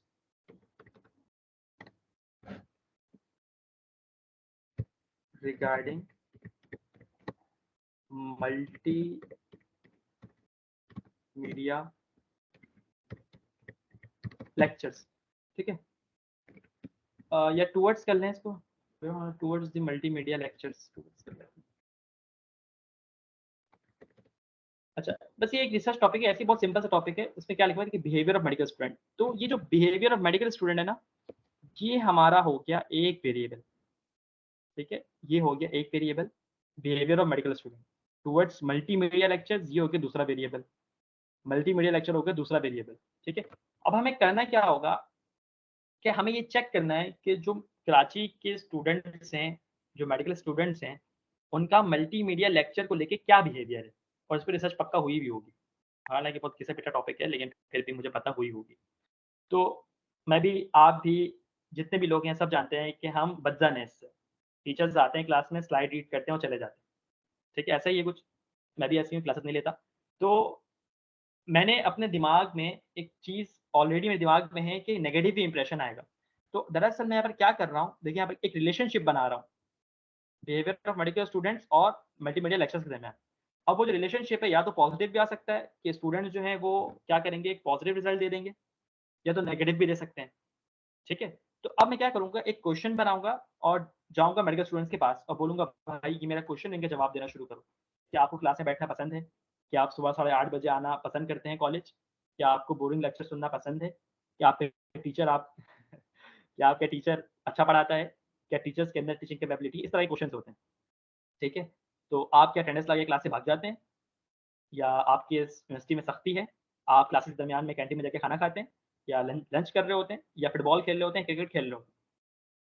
अच्छा, तो फिर इन तमाम सवालों के जवाबात मिलेंगे। फिर जब वो जवाबात मिल जाएँगे तो उन जवाबात की बुनियाद पर आप एक कंक्लूजन लगाएँगे। तो वो जो कंक्लूजन होगा, वो क्रॉस सेक्शनल स्टडी का रिजल्ट आएगा। ठीक है, समझ में आ गई बात? तो इसमें हम सिंपल क्या करते हैं कि रिलेशनशिप बनाते हैं। आप खुद भी, जब भी आप, कभी भी आपके पास कोई भी रिसर्च फॉर्म आए, 99.99% चांसेस हैं कि वो क्रॉस सेक्शनली होगा। मुमकिन ही नहीं है इसके अलावा कुछ और हो, क्योंकि लोग करेंगे ही नहीं इसके अलावा कुछ और, खासतौर पर कराची के बच्चे, मुझे पता है। क्योंकि सबसे ईज़ी से मुराद ये है कि ये थोड़ा वायबल है सबके लिए, और जान इसमें आराम से जान छुड़ाई जा सकती है। लेकिन आप लोग नहीं छुड़ाना, आप लोग तरीके से करना, ठीक है? तो आप उसमें सब स्टडीज़ के अंदर देखोगे कि वो कोई ना कोई रिलेशनशिप बना रहे होंगे, किसी ना किसी टॉपिक के दरमियान, मतलब डिफरेंट वेरिएबल्स के दरमियान में कोई ना कोई रिलेशनशिप बना रहे होंगे। समझ में आ रही बात? जैसे मैंने जो कल एक रिसर्च आर्टिकल लिखा था, gymming, hypertension, effect of gymming and supplement use in adults with hypertension, ठीक है? तो मैं ज़रा लिख के दिखाऊँ उसको भी क्या? इसको ज़रा ऊपर कर देता हूँ, इसको मैं लिख के दिखाता हूँ। वो जो मैंने लिखा था वो भी एक ऐसा ही टॉपिक था।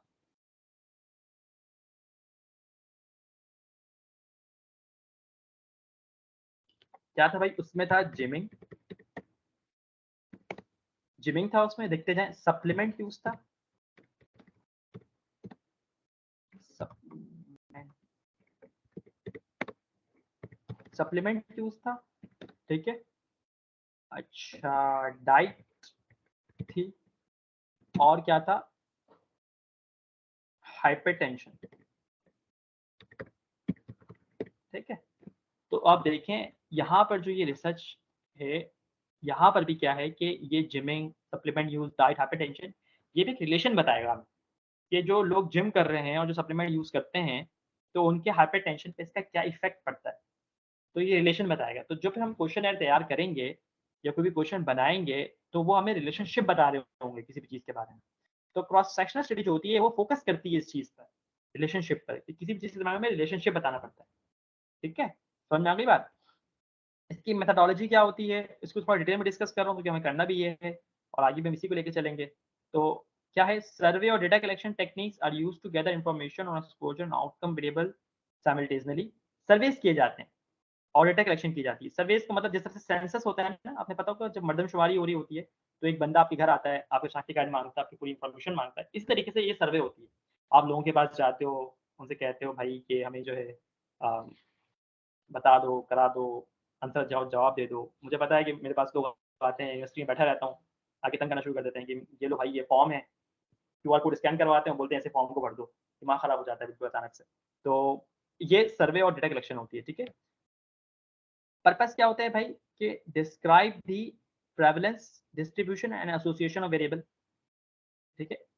यहाँ पर डिस्क्राइब दी प्रेवलेंस यानी कि कितना ज़्यादा प्रिवेल करता है जो भी चीज़ है, सपोज करें कि मैंने behaviour of medical student multimedia lecture पे हम ये चेक कर रहा हूँ कि इसकी प्रेवलेंस क्या है, मतलब नेगेटिव प्रेवलेंस है या पॉजिटिव प्रेवलेंस है, मतलब लोगों का रुझान ज़्यादा नेगेटिव है या पॉजिटिव है, डिस्ट्रीब्यूशन क्या है, कितने परसेंटेज है, कितने परसेंटेज नेगेटिव है, कितने परसेंटेज पॉजिटिव है, एसोसिएशन क्या है, तो उसमें मैंने आपको समझाया अभी कि नेगेटिव आया पॉजिटिव है। ठीक है, अच्छा क्या लिखा हुआ है उसके बाद की फीचर एसोसिएशन विल बी देना डिफाइन ये ऑब्जर्वेशनल पे आते हैं।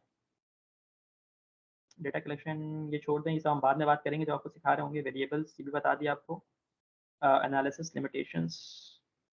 अच्छा लिमिटेशन से मतलब देख लें, बाकी सब चीज़ हम देखेंगे ऐसा ऐसा करके पूरे अपने कोर्स के अंदर, समझ में आ जाएगा आपको। लिमिटेशंस क्या है, टेम्पोरलिटी। टेम्पोरलिटी का मतलब क्या हुआ है, देखो कैन नॉट एस्टैब्लिश कैजुअलिटी और determine the temporal sequence between the exposure and outcome. क्योंकि ये रिसर्च जो होती है, आप जरा फिर से ऊपर मेरे माउस पे देखें, लिखा हुआ है कि snapshot of in time data is collected at one specific time point.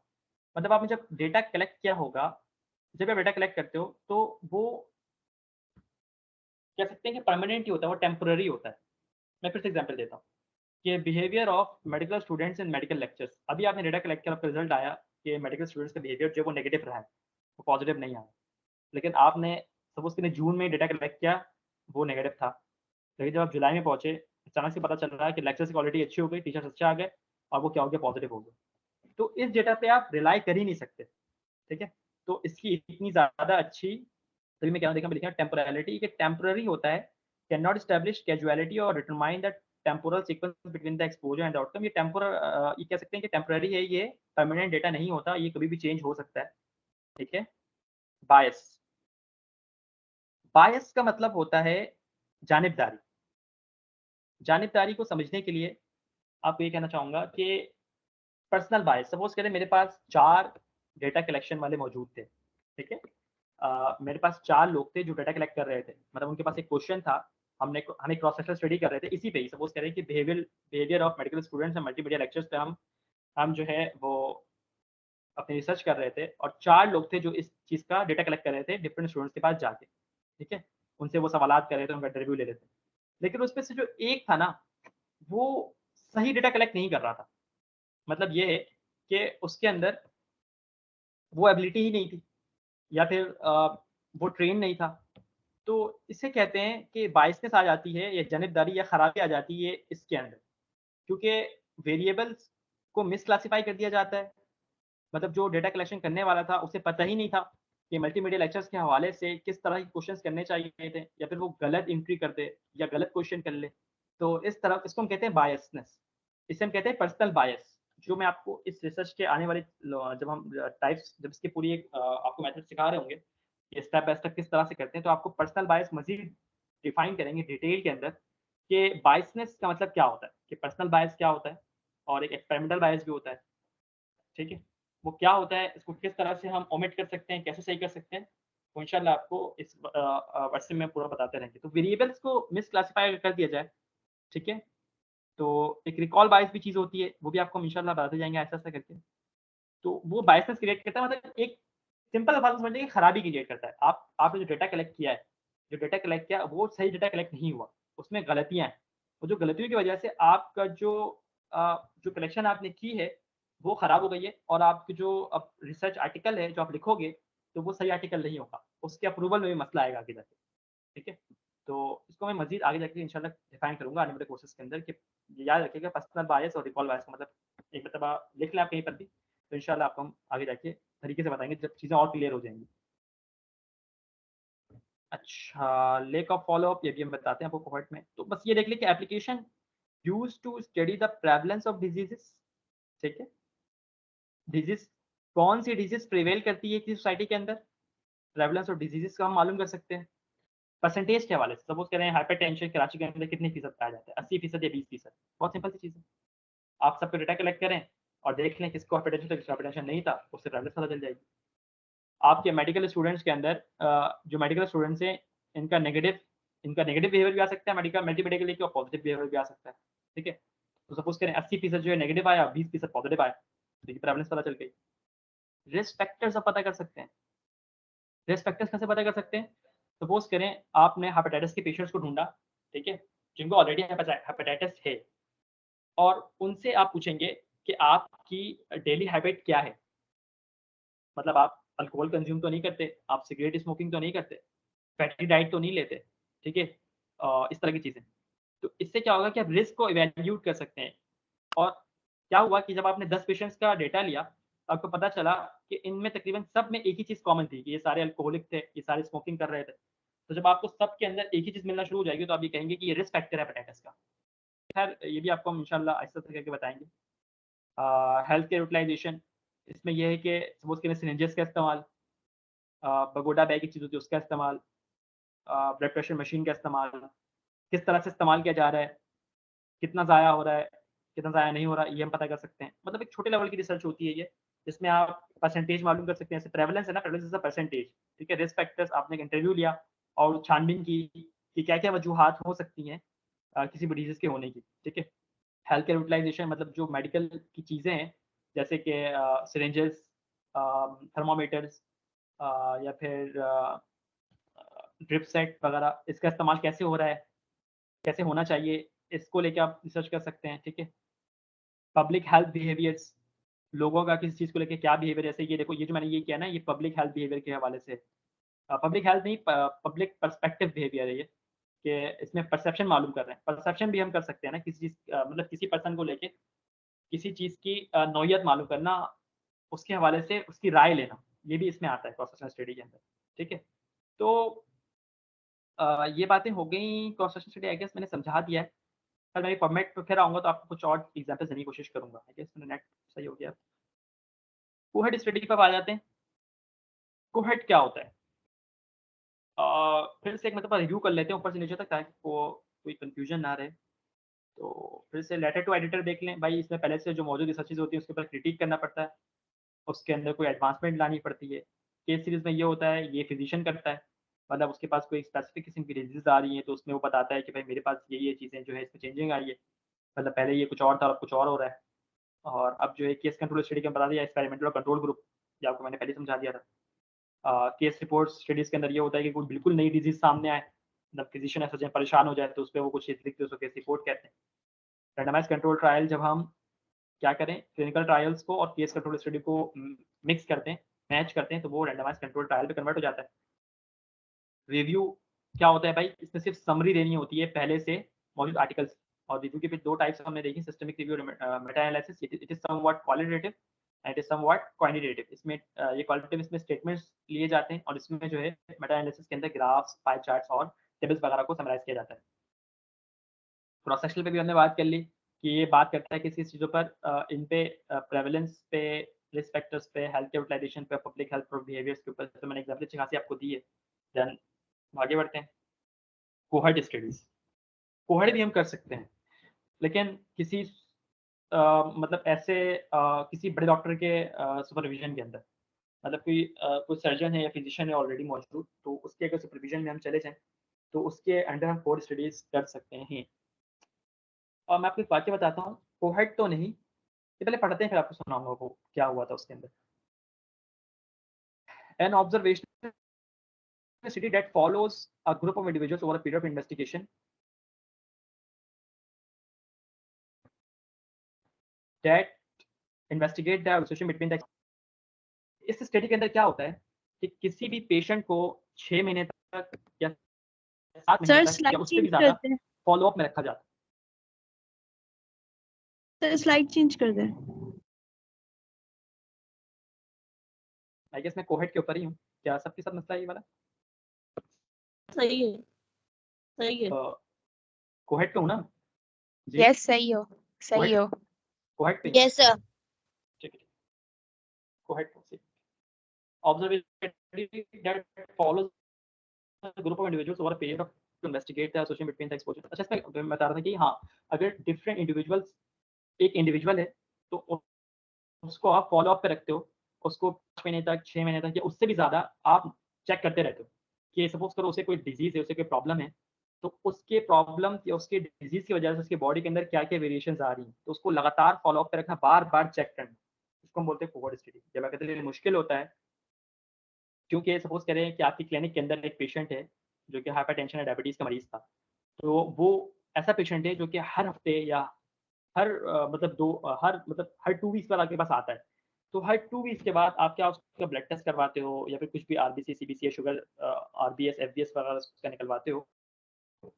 तो निकालने के बाद जो है उससे एक रिपोर्ट सामने आती है। तो हर 2 वीक्स में आपके पास एक रिपोर्ट आते चली जाएगी। जब वो रिपोर्ट आते चली जाएगी तो ये कहलाएगा फ़ॉलो-अप, जो 6 महीने तक, 7 महीने तक आपके पास 6 महीने, 1 साल तक चलता रहा।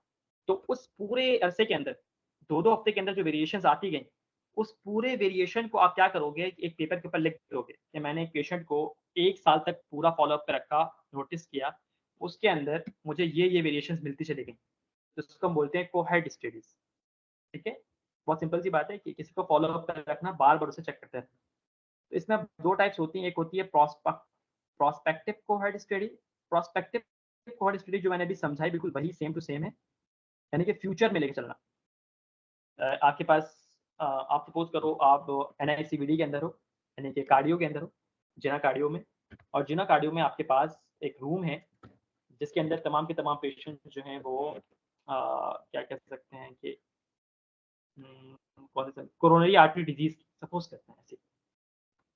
कोरोनरी आर्टरी डिजीज़ के पेशेंट्स उसके अंदर मौजूद हैं। मतलब सबके अंदर कोरोनरी आर्टरी के अंदर कोई न कोई मसला है, और हो सकता है उनकी प्लास्टिक सर्जरी भी जो है वो सॉरी क्या बोल रहा हूँ मैं, एंजियोप्लास्टी भी जो है वो की जा चुकी है, ठीक है?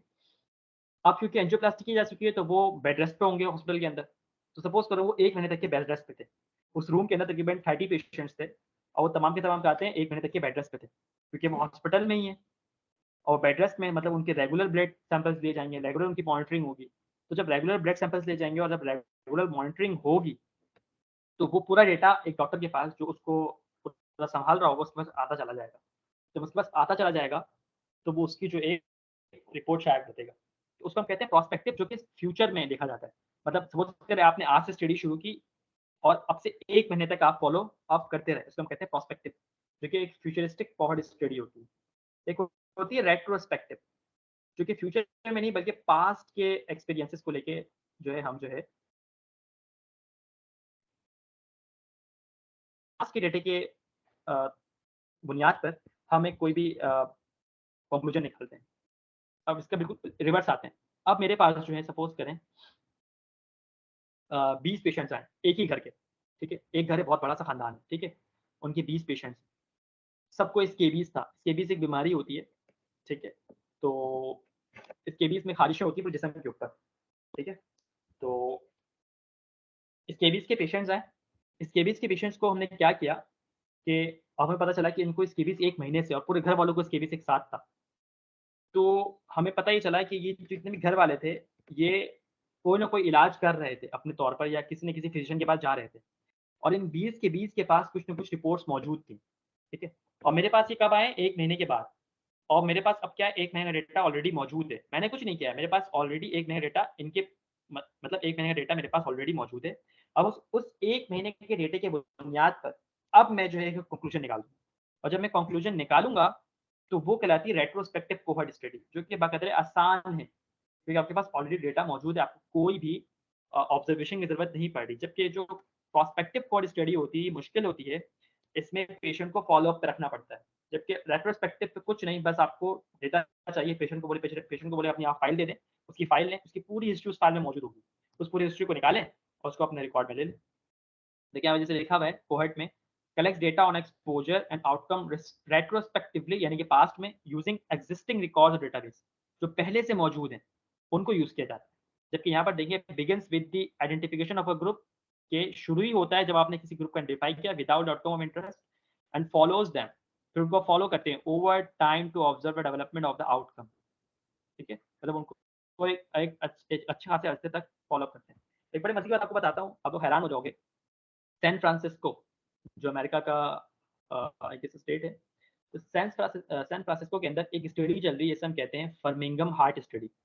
फर्मिंगम फर्मिंगम हार्ट स्टडी में वो एक प्रोस्पेक्टिव कोहोर्ट स्टडी है, और उसका पता है दौरानिया कितना है?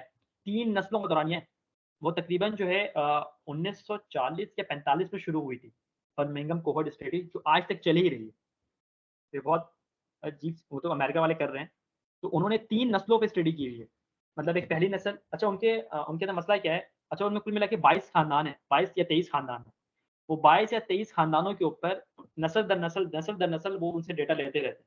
तो उसके लिए पहली अच्छा उनके अंदर जो ना प्रेवलेंस है हार्ट डिजीज़ की, जेनेटिकली उनके अंदर हार्ट डिजीज़ मौजूद है, ठीक है? तो इसे हम फर्मिंघम हार्ट स्टडीज़ कहते हैं। दुनिया के अंदर अच्छी खासी रिसर्चेज़ सिर्फ़ उनके कोहॉर्ट स्टडी के ऊपर शाया हो चुकी हैं कि उस पूरे खानदान के अंदर जो है इन तमाम के तमाम अरसों में क्या-क्या चेंजिंग्स आ रही हैं। तब उसके भाई में क्या चेंजिंग आ रही है, बहन में क्या चेंजिंग आ रही है, दादा में क्या चेंजिंग आई थी, मामा में क्या चेंजिंग आई थी और क्या-क्या आई थी। मतलब मैं कह रहा हूँ अगर आप सर्च करो जाके पबमेड पे फर्मिंघम हार्ट स्टडीज़ तो उसमें इतने रिसर्च मिल जाएँगे, इतने रिसर्च मिल जाएँगे क्योंकि उन्होंने अभी तक उसको फ़ॉलो अप कर रखा हुआ है और 3 नस्ल ये तीसरी नस्ल चल रही है और उनका इरादा चौथी, 5वीं नस्ल तक भी जाने का है।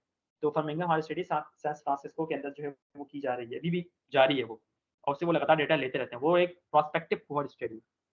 हम क्या कर सकते हैं इसके अंदर? ये प्रोस्पेक्टिव कोहॉर्ट स्टडी और रेट्रोस्पेक्टिव कोहॉर्ट स्टडी। हम अगर देखें तो हम दोनों कर सकते हैं। कैसे? जैसे मैंने बताया कि प्रोस्पेक्टिव कोहॉर्ट स्टडी के दौरान या 2 महीने, 3 महीने और वो जैसे मैंने आपको एग्ज़ाम्पल दी फर्मिंघम हार्ट स्टडी की, जो कि 50-60 साल भी हो सकता है। तो आप क्या करो, आप 3 मंथ्स का या 4 मंथ्स का अपना एक टास्क बना लो, ठीक है? आपको जिस डिज़ीज़ के ऊपर स्टडी करनी है, उसको तरीके से पढ़ो, उसकी हर एक चीज़ मालूम करो, ठीक है? मतलब जो जिस चीज़ में आपको इंटरेस्ट है, हॉस्पिटल्स आपके पास मौजूद हैं, ठीक है? जिना है, सिविल है, डाव है, इंडस है, जो भी जहाँ भी आप जाना चाहो, आप जाओ।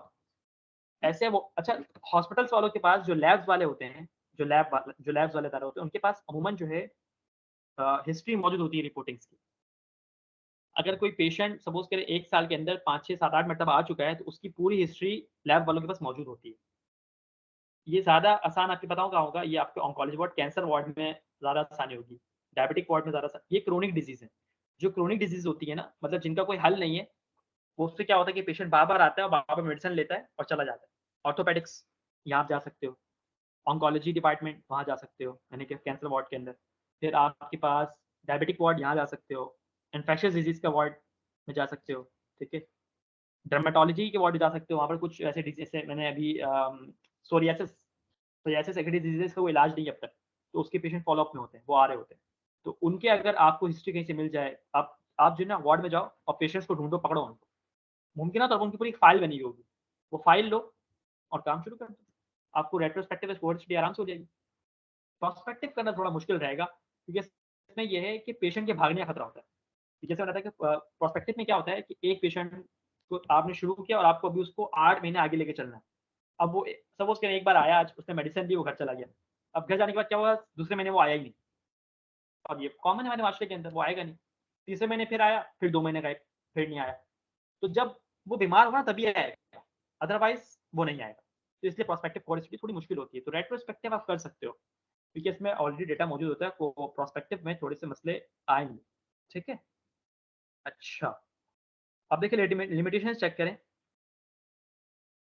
अच्छा स्ट्रेंथ पहले देखते हैं, allows for the study of multiple outcomes and examination of real exposures.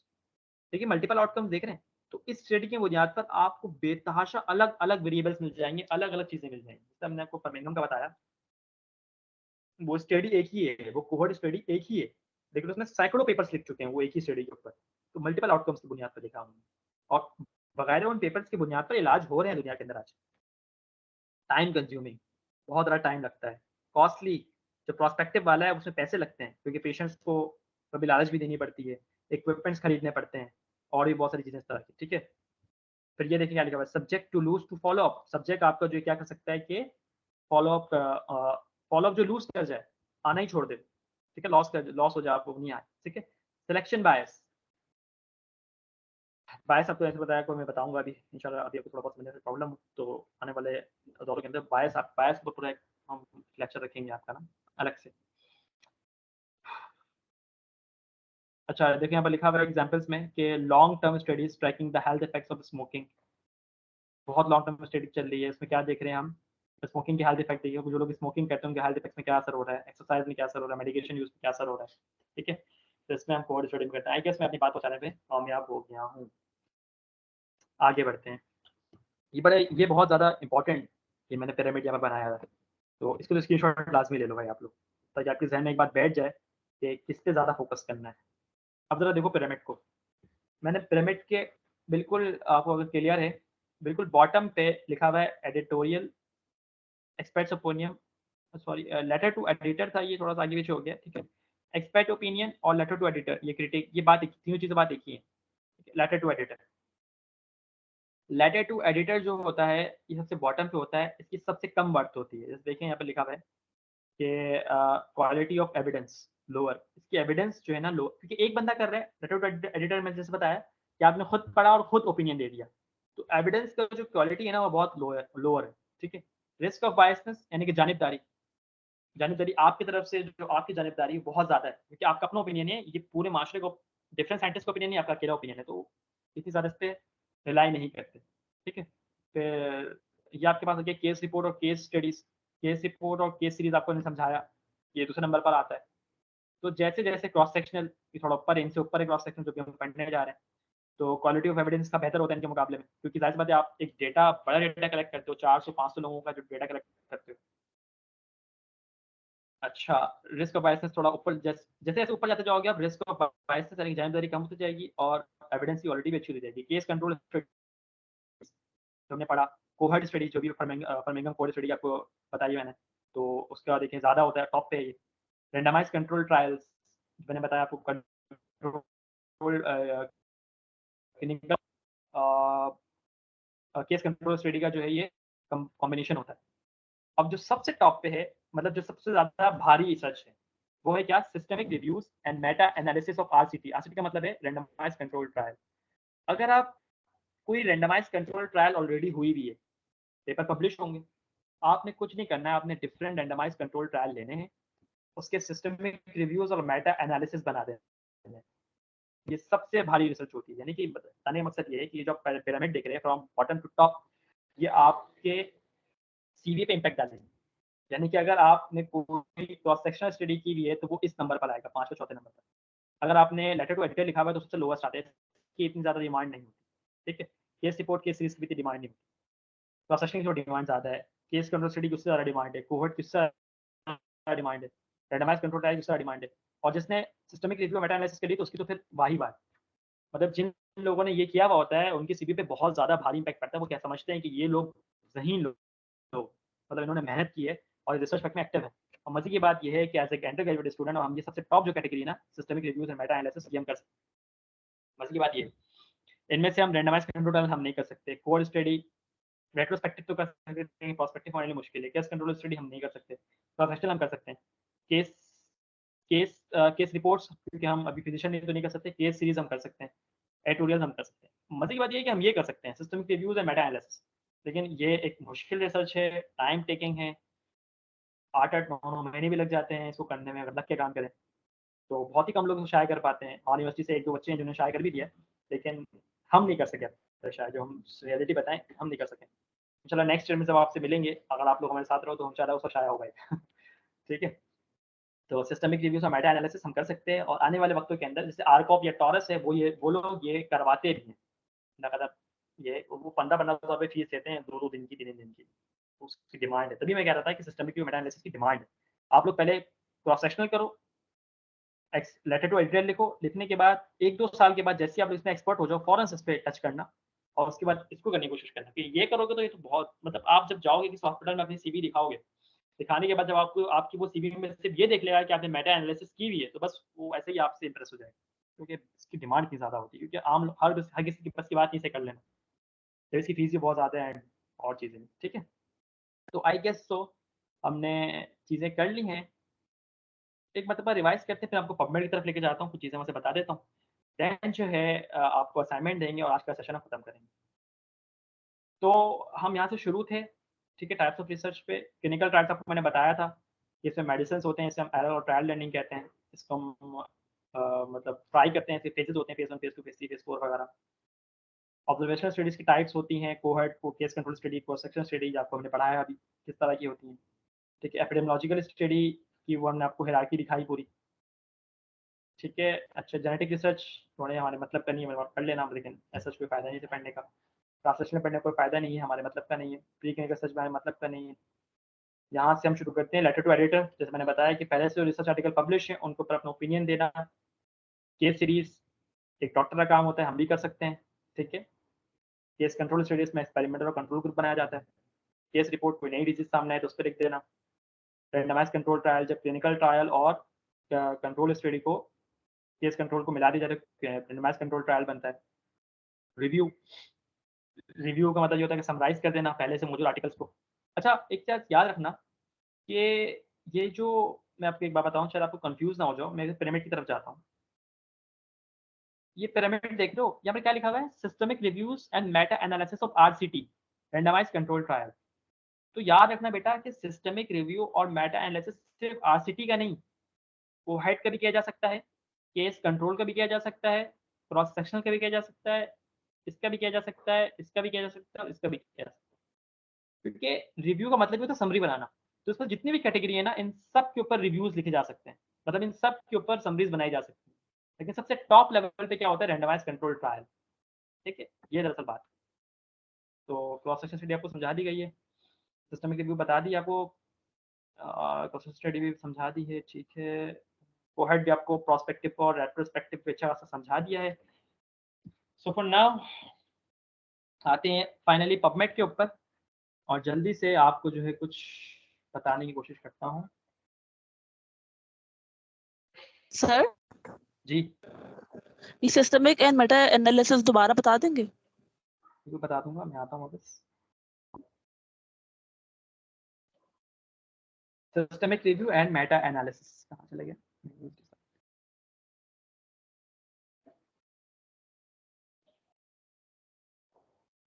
हाँ, देखो, सिस्टमिक रिव्यू या मेटा एनालिसिस, सबसे पहली बात ये समरी होती है। जितने भी रिसर्च टाइप्स हमने पढ़ी हैं, अगर उनकी समरी बनानी है तो वो सिस्टमिक रिव्यू या मेटा एनालिसिस कहलाती है। ठीक है, ये दो चीज समझ में आ गई, समरी को कहते हैं। आपने सपोज करें कि एक टॉपिक के ऊपर क्रॉस सेक्शनल की बात कर रहा हूँ मैं, ठीक है, एक टॉपिक के ऊपर ट्यूबरकुलोसिस के ऊपर 15 या 20 ऑलरेडी जो है क्रॉस सेक्शन स्टडी की गई थी। अब मैंने क्या किया, उन 15 या 20 पेपर्स को, आर्टिकल्स को पढ़ा और उनको जमा कर लिया। जमा करने के बाद उनकी एक समरी बना दी, तो उसको हम कहते हैं रिव्यू। ठीक है, उसको हम क्या कहते हैं, रिव्यू कहते हैं। Then, अब पता है, किसी भी रिसर्च आर्टिकल के अंदर ना दो चीजें, दो अलग अलग डिपार्टमेंट्स होते हैं, कह सकते हैं कि दो अलग कंपोनेंट्स होते हैं। एक वो कंपोनेंट होता है जिसमें डिस्क्रिप्शन होती है, जिसमें अभी मैं एक रिसर्च आर्टिकल भी खोलूंगा, आपको PowerPoint में दिखाऊंगा, फिर मुझे क्लियर होगा। एक हम डिस्क्रिप्शन कहते हैं। तो अगर डिस्क्रिप्शन को अगर हम समरी बनाएं तो उसे हम कहते हैं systemic review. It is somewhat qualitative. मैं लिख देता हूँ, आपको पता होगा, सिंपल है कि क्वालिटेटिव और क्वांटिटेटिव का मतलब क्या है। क्वालिटेटिव, ये क्वालिटेटिव होता है, ठीक है। और meta analysis is somewhat quantitative, यानी कि ये जो है समरी बनाता है इन चीजों की, सॉरी मैं यहाँ लिख देता हूँ, ये टेबल्स, ग्राफ और पाई चार्ट्स वगैरह की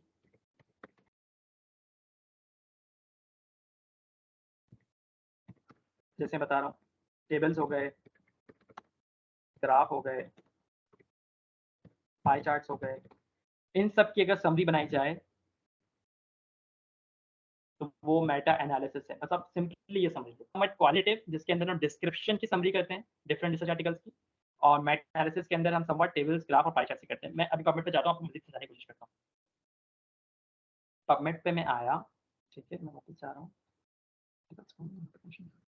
पता नहीं आज आर्टिकल्स मुझे सारे पेड मिल रहे हैं।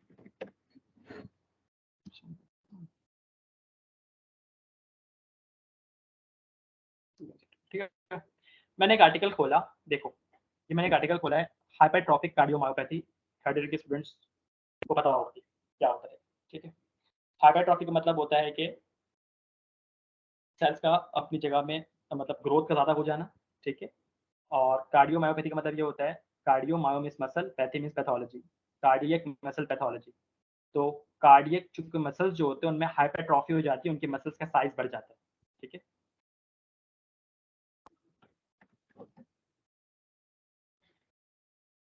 अच्छा, मैंने ये आर्टिकल खोला और मैंने ये PDF खोल दिया इसका, खोल दिया जल्दी से। ये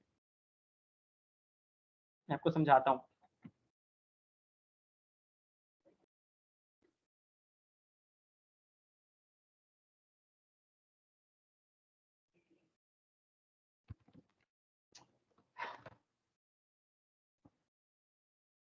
इसको खोलने में जब तक हम उसके मेन पेज पे आते हैं। बेटा सर आप यहाँ पर मेरे पबमिट पे ध्यान दो, आप मेरे कर्सर को देखो और यहाँ साइड पे आओ, आपको सर यहाँ पर समझाना चाह रहा हूँ। अब यहाँ पर अगर मैं चेक करूँ तो मुझे यहाँ पर दिख रहा है, ये देखो ये वाला हिस्सा, ये जो ग्राफ दिख रहा है यहाँ पर दिख रहा है कि 1955 टू 2023। यहाँ पर अब अगर मैं इसको अगर देखूँ तो मुझे बता रहा है कि मेरे पास जो पेपर्स अभी जो मैंने सर्च किया ना टॉपिक हाइपरट्रॉफी कार्डियोमायोपैथी, तो उसके रिलेटेड जो पेपर्स हैं वो 1955 से लेके 2023 तक जो पेपर शाया हुए हैं वो सारे हैं। अगर मैं इसको थोड़ा हिलाऊं और उसको पीछे ले आऊँ, ठीक है, सपोज करो मुझे चाहिए 2011 तक, तो अब जो पेपर्स आएंगे वो सारे आएंगे जो 2011 और 2023 के दरम्यान में शाया हो। ठीक है, तो इसके हिसाब से मैं इसको एडजस्ट कर सकता हूँ। वापस कर देता हूँ। टेक्स्ट अवेलेबिलिटी, अगर मैं यहाँ पर फ्री फुल टेक्स्ट पे क्लिक कर दूँ, ठीक है, जैसे मैं इससे पहले परेशान होता था ना, जब मैं लेक्चर शुरू किया था मैं परेशान होता था बार बार कि मुझे फ्री टेक्स्ट नहीं मिल रहा था। ये सारे पेड आर्टिकल्स थे। अब जो कल होगा, जो हमारी कल क्लास होगी तो मैं आपको बताऊंगा कि पेड आर्टिकल्स का क्या हाल है। लेकिन फिलहाल अगर सपोज करो आप सर्च कर रहे हो और आप कोई आर्टिकल खोलना चाह रहे हो, सपोज करो ये आर्टिकल खुला है ना, तो बहुत आर्टिकल्स नहीं खुलते, वो पैसे मांगते हैं। हालांकि पबमेट फ्री है लेकिन फिर भी कुछ आर्टिकल्स होते हैं जिनको पे करना पड़ता है, तो उसका भी इलाज है।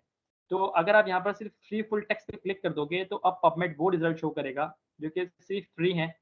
तो इसमें सारे फ्री, देखो यहाँ पे लिखा free article, free PMC article, free article, free article, तो वो आर्टिकल शो करेगा जो सिर्फ फ्री।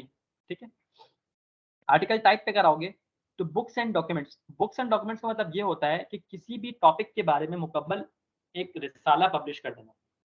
ठीक है, बुक लिख देना या पूरी पूरी डॉक्यूमेंटेशन कर देना।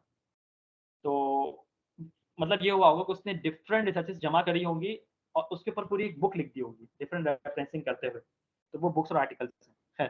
क्लिनिकल ट्रायल्स अभी आपको पढ़ाया, तो अगर क्लिनिकल ट्रायल पे क्लिक करोगे तो सारे वो रिसर्चेस आएंगे जो क्लिनिकल ट्रायल बेस्ड होंगे। तो 134 रिजल्ट आ रहे हैं, कितने कम क्लिनिकल ट्रायल हैं। ठीक है, अगर आप मेटा एनालिसिस पे क्लिक करोगे तो मेटा एनालिसिस आना शुरू हो जाएगी। ठीक है, रैंडमाइज्ड कंट्रोल ट्रायल आपने पढ़ा हुआ है, इस पर क्लिक करोगे तो वो भी आ जाएगी। रिव्यू और सिस्टमिक रिव्यू दोनों पे क्लिक करोगे तो वो आ जाएंगे। ठीक है, तो अगर आप जैसे चाहो अपने हिसाब से इसको मैनिपुलेट कर सकते हो, जो भी आपको आपकी पसंद का है वो आप इसमें डाल सकते हो। ठीक है, पब्लिकेशन डेट क्या है कि भाई 1 year ago, 5 year ago, 10 year ago, कितने साल पहले पब्लिश हुई थी वो आप देख लो। अगर आपको बहुत रिसेंट चाहिए तो 5 ईयर अगो कर लो, तो 5 ईयर्स के अंदर जो पब्लिश हुआ है वो सारे आ जाएंगे। ठीक है,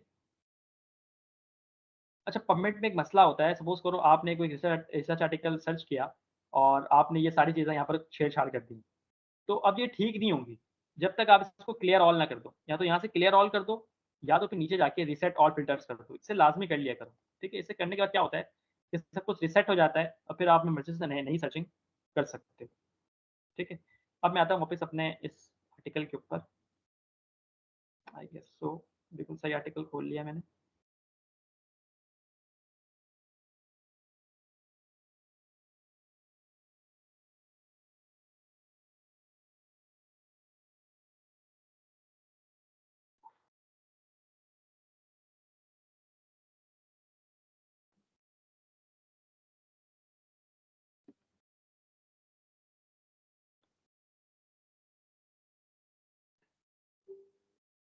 तो देखो बच्चों, अब सपोज करो ये कोई आर्टिकल है और यहाँ से मैंने पढ़ने से शुरू किया इंट्रोडक्शन से। ठीक है, अब मुझे प्रॉपरली यहाँ से लेके एंड तक इसे पूरा पढ़ना पड़ेगा। ठीक है, पूरा पढ़ने के बाद इससे इसमें जो जो चीज़ें लिखी हुई होंगी उसे अपने एक जगह पे नोट डाउन करना पड़ेगा और इसे पूरा समझना पड़ेगा कि इस ऑथर ने इस आर्टिकल में क्या लिखा। हालांकि बहुत बहुत ज़्यादा लिखा हुआ है, लेकिन बीइंग अ मेडिकल स्टूडेंट हम इतने ज़्यादा आदी हो चुके होते हैं चीज़ों के पढ़ने के कि आराम से हम लिख सकते हैं। आप लोग ऑलरेडी पर डे कितने पेजेस पढ़ लेते हो बुक के अंदर, तो वो जस्ट लाइक एक बुक की स्टडी करना है, बुक की रीडिंग करना है और उसे पढ़ लेना है। जब आप लोग ये पढ़ लोगे, पढ़ने के बाद अब इसी तरीके का आर्टिकल एक और एक जो है पबमेट पे अलग से ये दिखा हुआ है ना, हाइपरट्रॉफिक कार्डियोमायोपैथी, मैंने जो भी खोला था। अब आप कोई और आर्टिकल खोल लोगे सपोज करो। ठीक है, आप कोई आर्टिकल खोलोगे और खोलने के बाद जो है उस आर्टिकल को खोलोगे एंड देन उसे भी पढ़ोगे और उसे जब पढ़ोगे, भी पेड है, खैर उसे पढ़ने के बाद आप उसको भी अपने तरफ अपने पास लिख लो, कहीं पर उसका डेटा स्टोर कर लोगे। इस तरह से तकरीबन 15 से 20 आर्टिकल जब पढ़ोगे और सबका डेटा अलग-अलग स्टोर कर लोगे, उनको फिर आपने खुद से समरी बनानी पड़ेगी, खुद से लिख के समरी बनानी पड़ेगी। तो उस समरी को हम कहते हैं सिस्टमिक रिव्यू, ठीक है? उसको हम कहते हैं सिस्टमिक रिव्यू। मैं ज़रा अपने इस पे चेक करता हूँ कि मेरे पास कुछ आर्टिकल्स हैं या नहीं। एक मिनट।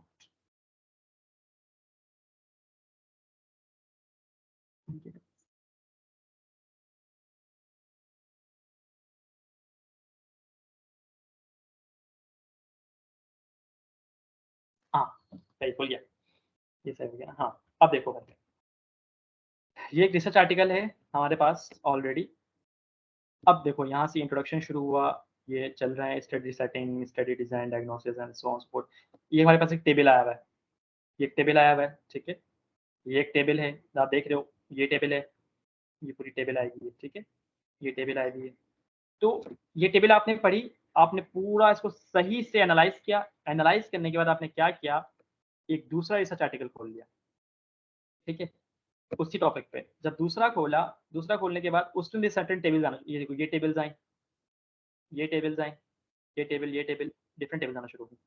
तो इन टेबल्स की जब आप समरी करोगे तो that's what it is called the Meta analysis, ठीक है? अब मैं ये नहीं कह रहा कि मेटा एनालिसिस जो है और systemic review it's somewhat different चीज़ें हैं। दोनों एक साथ एक पेपर में पब्लिश हो सकती हैं। तो सपोज़ करो कि बस मेटा एनालिसिस जो है is somewhat quantitative summary of a article और सिस्टमिक रिव्यू जो है it's a qualitative summary of an article, ठीक है? समझ में आ गई बात? आई गेस समझ में आ गई होगी। लेकिन मैंने बहुत ऊपर-ऊपर बताया है, चीज़ें आगे बहुत ज़्यादा पेचीदा हैं, ठीक है? तो बस ये मत समझना कि सर ने बस बात टाल दी, चीज़ें अंदर बहुत पेचीदा है, मैंने बहुत ऊपर बताया क्योंकि ज़ाहिर-सी बात है वो 15-15 हज़ार रुपए ले रहे हैं तो कुछ तो सिखाते होंगे ना? ना। बच्चों आज हमने अच्छा खासा पढ़ लिया है, तो आपको अब मैं फाइनल टॉपिक पे जा रहा हूँ। मुझे उम्मीद है कि आप लोगों ने सर्चिंग प्रैक्टिस की होगी पबमेड के ऊपर, ठीक है? अब मैं आपको कुछ टिप्स और टेक्निक्स दूँगा कि आप किस तरह से अपना रिसर्च टाइटल सेलेक्ट कर सकते हो, ठीक है? आपको नहीं समझ में आ रहा, इतनी चीज़ें हमने पढ़ ली हैं, अब हम टॉपिक क्या डिसाइड करें? इतनी चीज़ें दिमाग में चल रही हैं, अब सिस्टमिक रिव्यू, केस कंट्रोल्स, उल्टा-सीधा सब कुछ। तो मैं आपको एक एडवाइस करूँगा और टिप दूँगा कि आपने कुछ नहीं करना, अभी आप लोग सारे यहाँ पर स्क्रीन पे देख रहे हो, तो इस चीज़ को जो मैंने अभी खोला है, इसका स्क्रीनशॉट ले लो। सॉरी, इसका नहीं, रुक जाओ बता रहा हूँ। क्रॉस सेक्शनल स्टडी का, सॉरी, इसका स्क्रीनशॉट ले लो, इस पेज का, ठीक है? और आपने कोशिश करनी है कि आपको ये चीज़ें प्रेवलेंस, ठीक है? आगे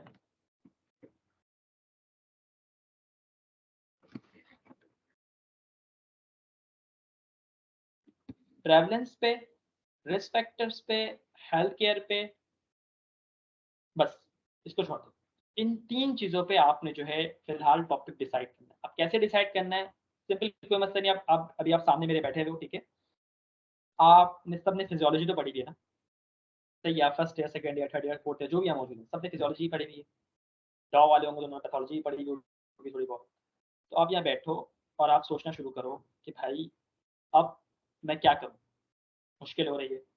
आप ईज़िएस्ट से ईज़ी टॉपिक सेट करने की कोशिश करो, ठीक है? चलो मैं सिलेक्ट करता हूँ यहाँ पर बैठे-बैठे। अभी मैंने क्या किया, जिमिंग और हाइपरटेंशन को रिलेट किया था, अभी छोड़ देते हैं, उससे रिलेट नहीं करते। मेरा जो फाइनल मैं बता रहा हूँ वार्ड लगा था, वो लगा था गायनी का, गायनेकोलॉजी में मेरा वार्ड लगा हुआ था, ठीक है?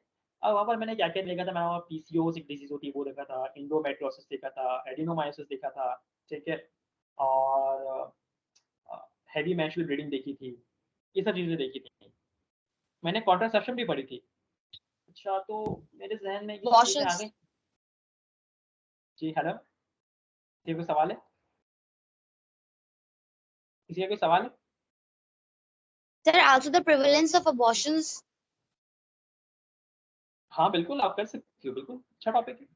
प्रेवलेंस ऑफ अबॉर्शन बहुत अच्छा, आराम से टाइम मिलेगा आपको। ठीक, बिल्कुल सही है।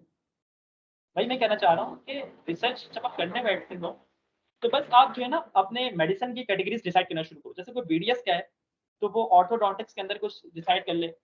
अब मुझे बीडीएस के हवाले से ज़्यादा मालूमात नहीं कि उनके सब्जेक्ट्स कौन-कौन से होते हैं, लेकिन क्योंकि वो भी तो कुछ पढ़ रहे होंगे ना, उनको कुछ स्पेशलाइज़ सब हेड एंड नेक उनका मतलब ज़्यादा ये कह सकते हैं कि डिटेल में पढ़ते होंगे। तो वो जाएँ अपने डेंटल क्लिनिक के अंदर और वहाँ जाके देखें कौन-कौन से केसेज़ आ रहे हैं और जो केसेज़ आ रहे हैं उनके हवाले से उनको क्या पसंद आ रहा है, उन्होंने क्या-क्या पढ़ा हुआ है। तो ऐसी चीज़ों पे जाओ जो बहुत ईज़िली आपके अप्रोचेबल हो, ठीक है? तो जैसे कि लड़की ने बताया प्रेवलेंस ऑफ अबॉर्शन, अब आपने अबॉर्शन चूज़ किया है, तो उसमें आपको स्पेसिफिक एज भी चूज़ कर लो, कि अबॉर्शन जो है वो ज़्यादा किस एज ग्रुप में हो रही है। ये 18 से 25 में हो रही है, 25 से 35 में हो रही है या 35 से 45 में हो रही है, ठीक है?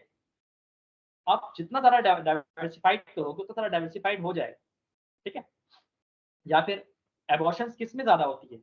हाई क्लास के अंदर या लोअर लोअर क्लास के अंदर? यानी कि जो हाई तबका है हमारा जो ज़्यादा कमाता है, जो गुर्बत की लकीर से ऊपर है या जो गुर्बत के तबके वाले हैं वो ज़्यादा कमा रहे हैं, या फिर लिटरेट तबका यानी कि जो पढ़ा-लिखा तबका उसमें अबॉर्शन ज़्यादा है या जो इलिटरेट तबका है उनमें अबॉर्शन ज़्यादा है। तो जितने डायमेंशंस आप निकाल सकते हो डायमेंशंस निकाल लो, ठीक है? फिर अबॉर्शंस के लिए और भी हो सकता है कि कराची के किन इलाकों में अबॉर्शन ज़्यादा है? डीएचए में अबॉर्शन ज़्यादा हो रहा है या फिर गुलशन में अबॉर्शन ज़्यादा हो रहा है या फिर नाज़िमाबाद में अबॉर्शन ज़्यादा हो रहे हैं। जितने डायमेंशंस निकाल सकते हो डायमेंशंस निकाल लो, ठीक है? अब आपने फिजियोलॉजी पढ़ी हुई है, आपने ब्लड के टॉपिक्स पढ़े हुए हैं जैसे फर्स्ट ईयर या सेकंड ईयर वाले जो हैं, ठीक है? ब्लड पढ़ा हुआ है, कुछ भी पढ़ा हुआ है। तो उसमें आपने थैलेसीमिया पढ़ा हुआ है, सिंपल टॉपिक है। तो प्रेवलेंस ऑफ थैलेसीमिया, अब थैलेसीमिया के बहुत सारे टाइप्स हैं, थैलेसीमिया मेजर, थैलेसीमिया बार्ड, मेजर की मतलब डिफरेंट टाइप्स होती हैं। थैलेसीमिया माइनर, उसमें आपको पता है कि अल्फा बीटा है, तो अगर में फिर होता है ना, एक अल्फा ना हो, फिर 2 अल्फा ना हो, 3 अल्फा ना हो, इस तरह से, या फिर बीटा हो, इस तरह से। मुझे से याद नहीं आ रहा कि बीटा 2 बीटा हट जाए, 3 बीटा हट जाए, तो उसकी फिर कैटेगरीज़ बैठती हैं, ठीक है? तो आप जाओ लैब्स में, आप जाओ अपने वार्ड में जाओ, अपने पूछो जो अटेंडेंट है कि भाई यहाँ पर थैलेसीमिया के पेशेंट्स कितने हैं, किस तरह से आना-जाना कर रहे हैं? कराची में थैलेसीमिया की प्रेवलेंस क्या है? ये चेक कर लो। तो आप प्रेवलेंस पे चेक कर लो, रिस्क फैक्टर्स आप देख सकते हो, simple. Risk factors of abortion, चलो ये एक और टॉपिक निकल गया कि अबॉर्शन होने की वजूहात क्या हैं? इसको आप कैसे वो करोगे भाई कि अबॉर्शन हो रही है, ठीक है? तो अब जिसका अबॉर्शन हुआ है, तो उससे आप पूछो कि भाई अबॉर्शन के होने से पहले आपको क्या-क्या आपने क्या खाया था? या चोट लगी थी, एक्सीडेंट हुआ था, कोई कोई मेडिसिन खा ली थी, जैसे मिज़ोप्रोस्टॉल अमूमन खाई जाती है। मिज़ोप्रोस्टॉल एक मेडिसिन है जो अबॉर्शन के लिए बाकायदा ली जाती है, पेशेंट्स खुद ले लेते हैं, ठीक है?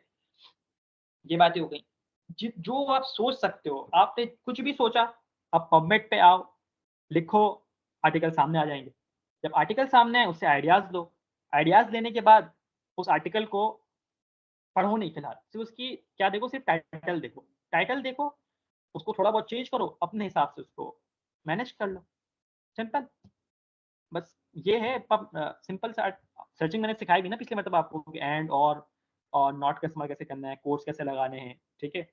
सर्चिंग जब सिखा दी है, तो टाइटल सेलेक्ट करना कोई बड़ी बात नहीं है। सिर्फ़ अपने माइंड को ब्रॉड करना है और अपने मेडिसिन की बुक्स, आप कुछ भी मेडिसिन की बुक्स खोलो, टॉपिक देना शुरू करो। ये टॉपिक आसान है, ठीक है, ये टॉपिक सपोज़ करो मैंने मेडिसिन की बुक खोली, एक बड़ा अभी मेरे ज़हन में एक बुक पढ़ रहा था, जो उर्दू की बुक थी, उसमें अचानक से एक लफ्ज़ आया, आप लोगों ने पढ़ा हुआ होगा, तो मैं स्पेलिंग सही लिख रहा हूँ, गुलिया-बारे सिंड्रोम, ठीक है?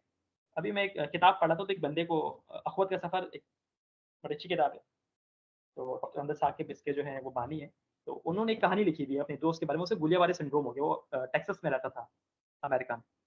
तो अब जैसे गुलियाबारे सिंड्रोम मेरे ज़हन से गुज़रा ना, तो एकदम से मुझे सारी सब कुछ चीज़ें याद आ गई कि गुलियाबारे सिंड्रोम मैंने पढ़ा हुआ है, मैंने न्यूरोलॉजी के अंदर पढ़ा था। इसके अंदर जो है डीमाइलिनेशन हो जाती है न्यूरॉन्स की, सेंट्रल नर्वस सिस्टम के अंदर, एंड फिर इसका एक और एक वेरिएशन होता है, जिसे मल्टीपल स्क्लेरोसिस कहते हैं, और मल्टीपल स्क्लेरोसिस के अंदर जो है वो डिमाइलिनेशन होती है पेरिफेरल नर्वस सिस्टम के अंदर।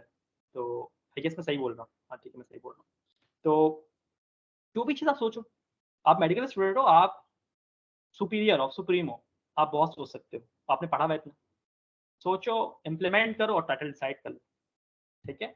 तो आप अगर फिर भी किसी को लगता है कि सर हमें नहीं समझ में आ रहा टाइटल कैसे डिसाइड करते हैं, तो मुझे ग्रुप में आप लोग कमेंट्स करके बताना कि सर फिलहाल टाइटल हमसे नहीं बन रहा, तो खैर मैं फिर कोशिश करूंगा आपको समझाने की, मैं कुछ प्रैक्टिस करूंगा खुद से भी ताकि आपको समझा सकूं, लेकिन फिर भी मुझे ख्याल से मैंने चीज़ें क्लियर कर दी हैं ना।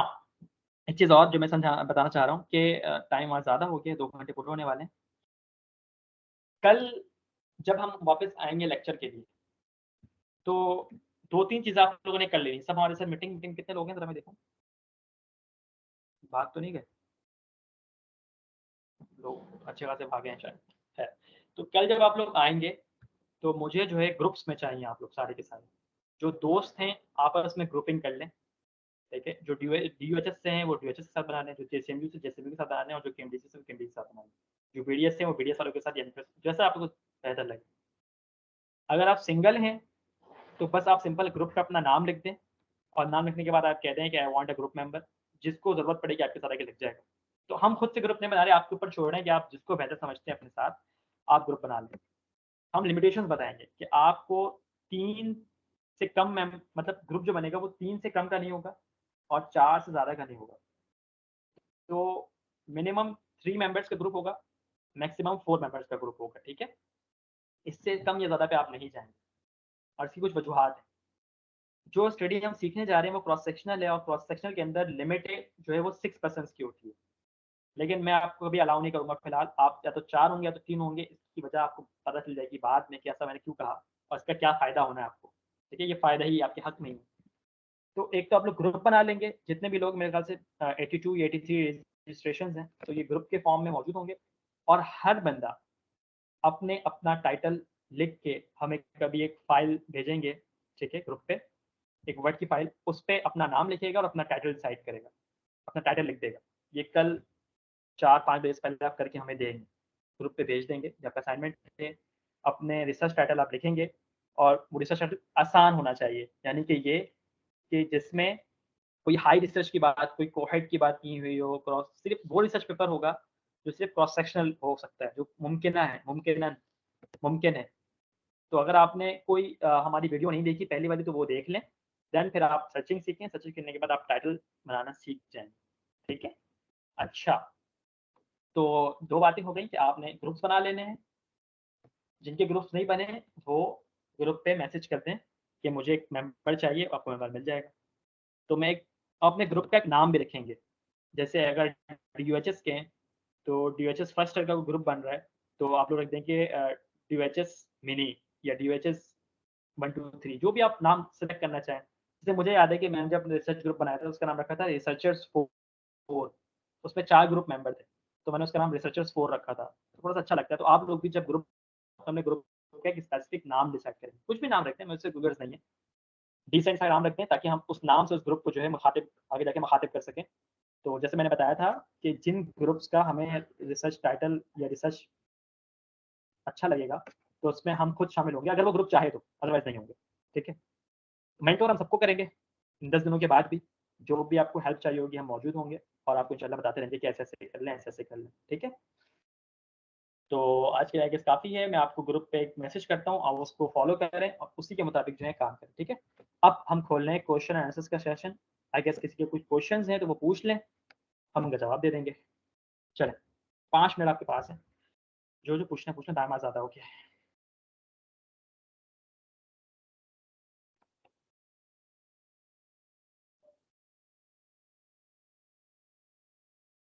कोई क्वेश्चन नहीं किसी का?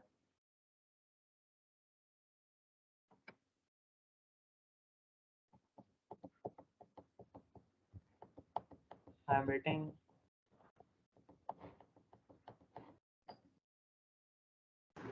चल, सर असाइनमेंट रिपीट कर देंगे? असाइनमेंट का मैंने कहा है कि 2 चीज़ें आपने कल के लिए कर लेनी है कि हर शख्स ने अपना रिसर्च टाइटल लिख के, अभी हम एक वर्ड की फाइल भेजेंगे, उसमें लिख के अपने नाम के साथ अटैच करना है कि ये टाइटल है जिस पे मैं काम करने जा रहा हूँ, इस रिसर्च पेपर पे मैं काम करने जा रहा हूँ। दूसरा ये कि आपने ग्रुप्स बनाने हैं अपने दोस्तों के साथ या रैंडमली जो भी आपको पसंद आए। तो मिनिमम 3 मैक्सिमम 4, इससे ज़्यादा ऊपर-नीचे नहीं होगा, ठीक है?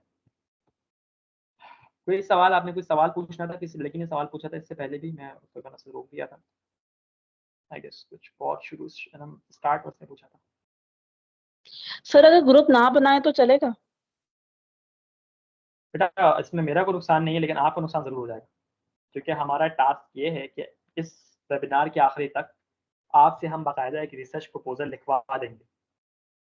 तो अगर आप अकेले काम कर सकते हो तो वेल एंड गुड, और अगर आप नहीं कर सकते तो फिर मसला होगा,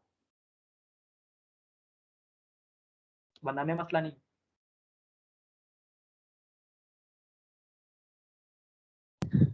sir randomise control trial shortly explain, दोबारा से बता दे, शॉर्टली एक्सप्लेन कर दे। रैंडमाइज ट्रायल, वापस स्लाइड पे आता हूँ। देखो बच्ची, मैंने आपको एक बताया था क्लिनिकल ट्रायल, जिसकी स्लाइड ऊपर थी।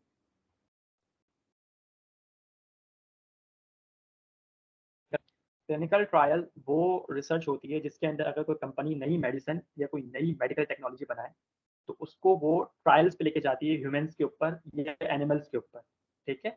वो उसे बार बार ट्राई करती है, उसके एडवर्स इफेक्ट और उससे जो बेहतरी आ रही है उसको चेक करती है, ठीक है। इसमें फेजेस होते हैं, जैसे phase 1, phase 2, phase 3, phase 4। Different phases के अंदर वो डिफरेंट डोज बढ़ाती, कभी वो डोज बढ़ा, सपोज करें पहले safety dosage come the small group के ऊपर, फिर लार्ज ग्रुप के ऊपर दिया, इफेक्टिवनेस चेक की, फिर कंपैरिजन देखी। तो खैर ये कुछ फेजेस हैं, उस फेजेस के अंदर हम कोई मेडिसिन देके या फिर कोई चीज़ चेक करते हैं इंसानों के ऊपर, ठीक है। ये क्लिनिकल ट्रायल कहलाता है। फिर एक होता है case control study. Case control study आप लोग बेहतर तरीके से जानते हो, आपने पढ़ा भी है। इसमें एक्सपेरिमेंटल ग्रुप और कंट्रोल ग्रुप बनता है। मैंने 9 वाली एग्जांपल दी थी आपको, प्लाज्मोडियम और वही वाली मलेरिया वाली, तो आप तो ऑलरेडी जानते हो इसको, तो अच्छा खासा पढ़ा होगा। रैंडमाइज कंट्रोल ट्रायल क्या होता है, इन दोनों का मर्ज, अगर इन दोनों को मर्ज कर दिया जाए तो वो रैंडमाइज कंट्रोल ट्रायल, यानी कि क्लिनिकल ट्रायल को और केस कंट्रोल स्टडी को। अब हम करते क्या है कि अगर कोई मेडिसिन बनी हुई है, ठीक है, कोई मेडिसिन है या कोई मेडिकल टेक्नोलॉजी है, अब उसको लेके हम 2 ग्रुप्स बना देंगे, कंट्रोल ग्रुप और एक्सपेरिमेंटल ग्रुप, और फिर चेक करेंगे। जैसे मैंने एग्जांपल कुछ देर पहले दी थी कि विटामिन बी और B12 को लेके, तो विटामिन B9 और B12 की अगर ऐसे पेशेंट्स को लेंगे जिनमें B9 और B12 कम है, और कुछ ऐसे लोगों को लेंगे जिनके अंदर ये नॉर्मल है। अब हम दोनों को मल्टीविटामिन की इंजेक्शन दे देंगे या फिर मेडिसिन दे देंगे, और हम दोनों को चेक करेंगे कि दोनों के अंदर जो बॉडी की जो फिजियोलॉजी है क्या चेंजेस आ रही है। जो विटामिन B9 और B12 की कमी के साथ थे, अच्छा विटामिन B12 अगर कम हो ना बॉडी के अंदर, तो होता ये है कि पेशेंट को चक्कर आते हैं, उसके आंखों में धुंधला मतलब होता है, कहता है कि मुझे कुछ दिख नहीं रहा, मैं कमज़ोर हूँ, मुझे ज़्यादा नींद आती है, मैं काम नहीं कर पाता, मैं जल्दी थक जाता हूँ। अगर कोई ऐसा सिम्टम हो ना, तो अब स्ट्रेट जाना कि उसे विटामिन B12 की कमी है, ठीक है। अगर एज डॉक्टर मैं आपको समझा रहा हूँ, ऐसे कोई शिकायत है ना, मतलब आपको लग रहा है पेशेंट बिल्कुल ठीक है, बंदा है, आपको कोई रिश्तेदार भी कह रहा है यार आजकल जो है ना मुझे मतलब बहुत सर में चक्कर आता है और ये वो, तो उसे लाजो विटामिन B12 की कमी है, और आप क्या करो पता है, उसे फ़ौरन से एक मल्टीविटामिन की गोली दे दो खुद से, इसका कोई साइड इफेक्ट नहीं होना। मैं आपको ऐसी टिप दे रहा हूँ, अभी भी समझा नहीं रहा, क्योंकि होता ये है, इनके जो लीथल डोज़ है ना, एक होती है थेरेपेटिक विंडो। अगर आप में से कोई थर्ड ईयर में फार्मा फार्मास्यूटिक्स पढ़ चुका है, एक होती है थेरेपेटिक विंडो। तो वो थेरेपेटिक विंडोज़ की जो है ना बहुत ब्रॉड होती है। तो अगर आप इंजेक्शन दे भी दो तो उसको साइड इफेक्ट नहीं होता। अब मैं कहाँ से कहाँ चला गया? तो आपने 2 ग्रुप्स बनाए। एक बनाया वो ग्रुप जिनके अंदर B9 और B12 कम था और जिनके अंदर B9 B12 ज़्यादा था। अब दोनों को आपने क्या किया है कि आपने मल्टीविटामिन्स के इंजेक्शन दे दिए या फिर मेडिसिन दे दी। और जब ओरल दी या आईवी दी, तो दोनों के अंदर जो फिजियोलॉजी में चेंजिंग आ रही है वो चेक कर रहे हैं। तो वो चेंजिंग की बुनियाद पे जो भी रिजल्ट्स आएँगे उनको आपने रैंडमाइज्ड ट्रायल में ना रैंडम पीपल को जमा किया जाता है। तो ये रैंडम क्या होता है, ये हम जब हम पढ़ेंगे ना तो आपको मज़ीद समझाऊँगा कि क्या चीज़ होती है। खैर आई गेस मैंने आपको समझा दिया होगा। क्या क्लियर है सवाल आपका question? Yes sir, thank you so much. और कोई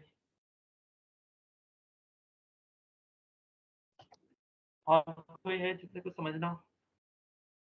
कोई क्वेश्चन हो तो?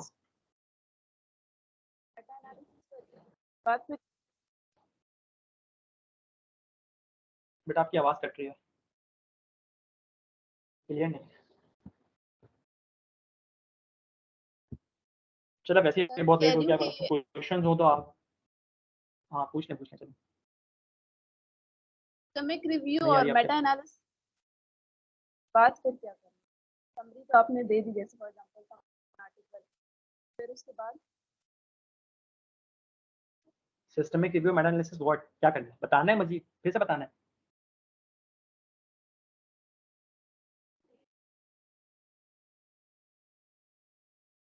मुझे आपकी आवाज़ बिल्कुल नहीं आ रही। चलिए अगर आपको क्वेश्चन है तो आप मुझसे पर्सनली पूछ सकते हैं, ग्रुप पे पूछ लें, आपको हम वहाँ जवाब दे देंगे। फिलहाल अभी हम ऑफ कर रहे हैं, बहुत ज़्यादा देर हो चुकी है। ठीक है, अल्लाह हाफ़िज़।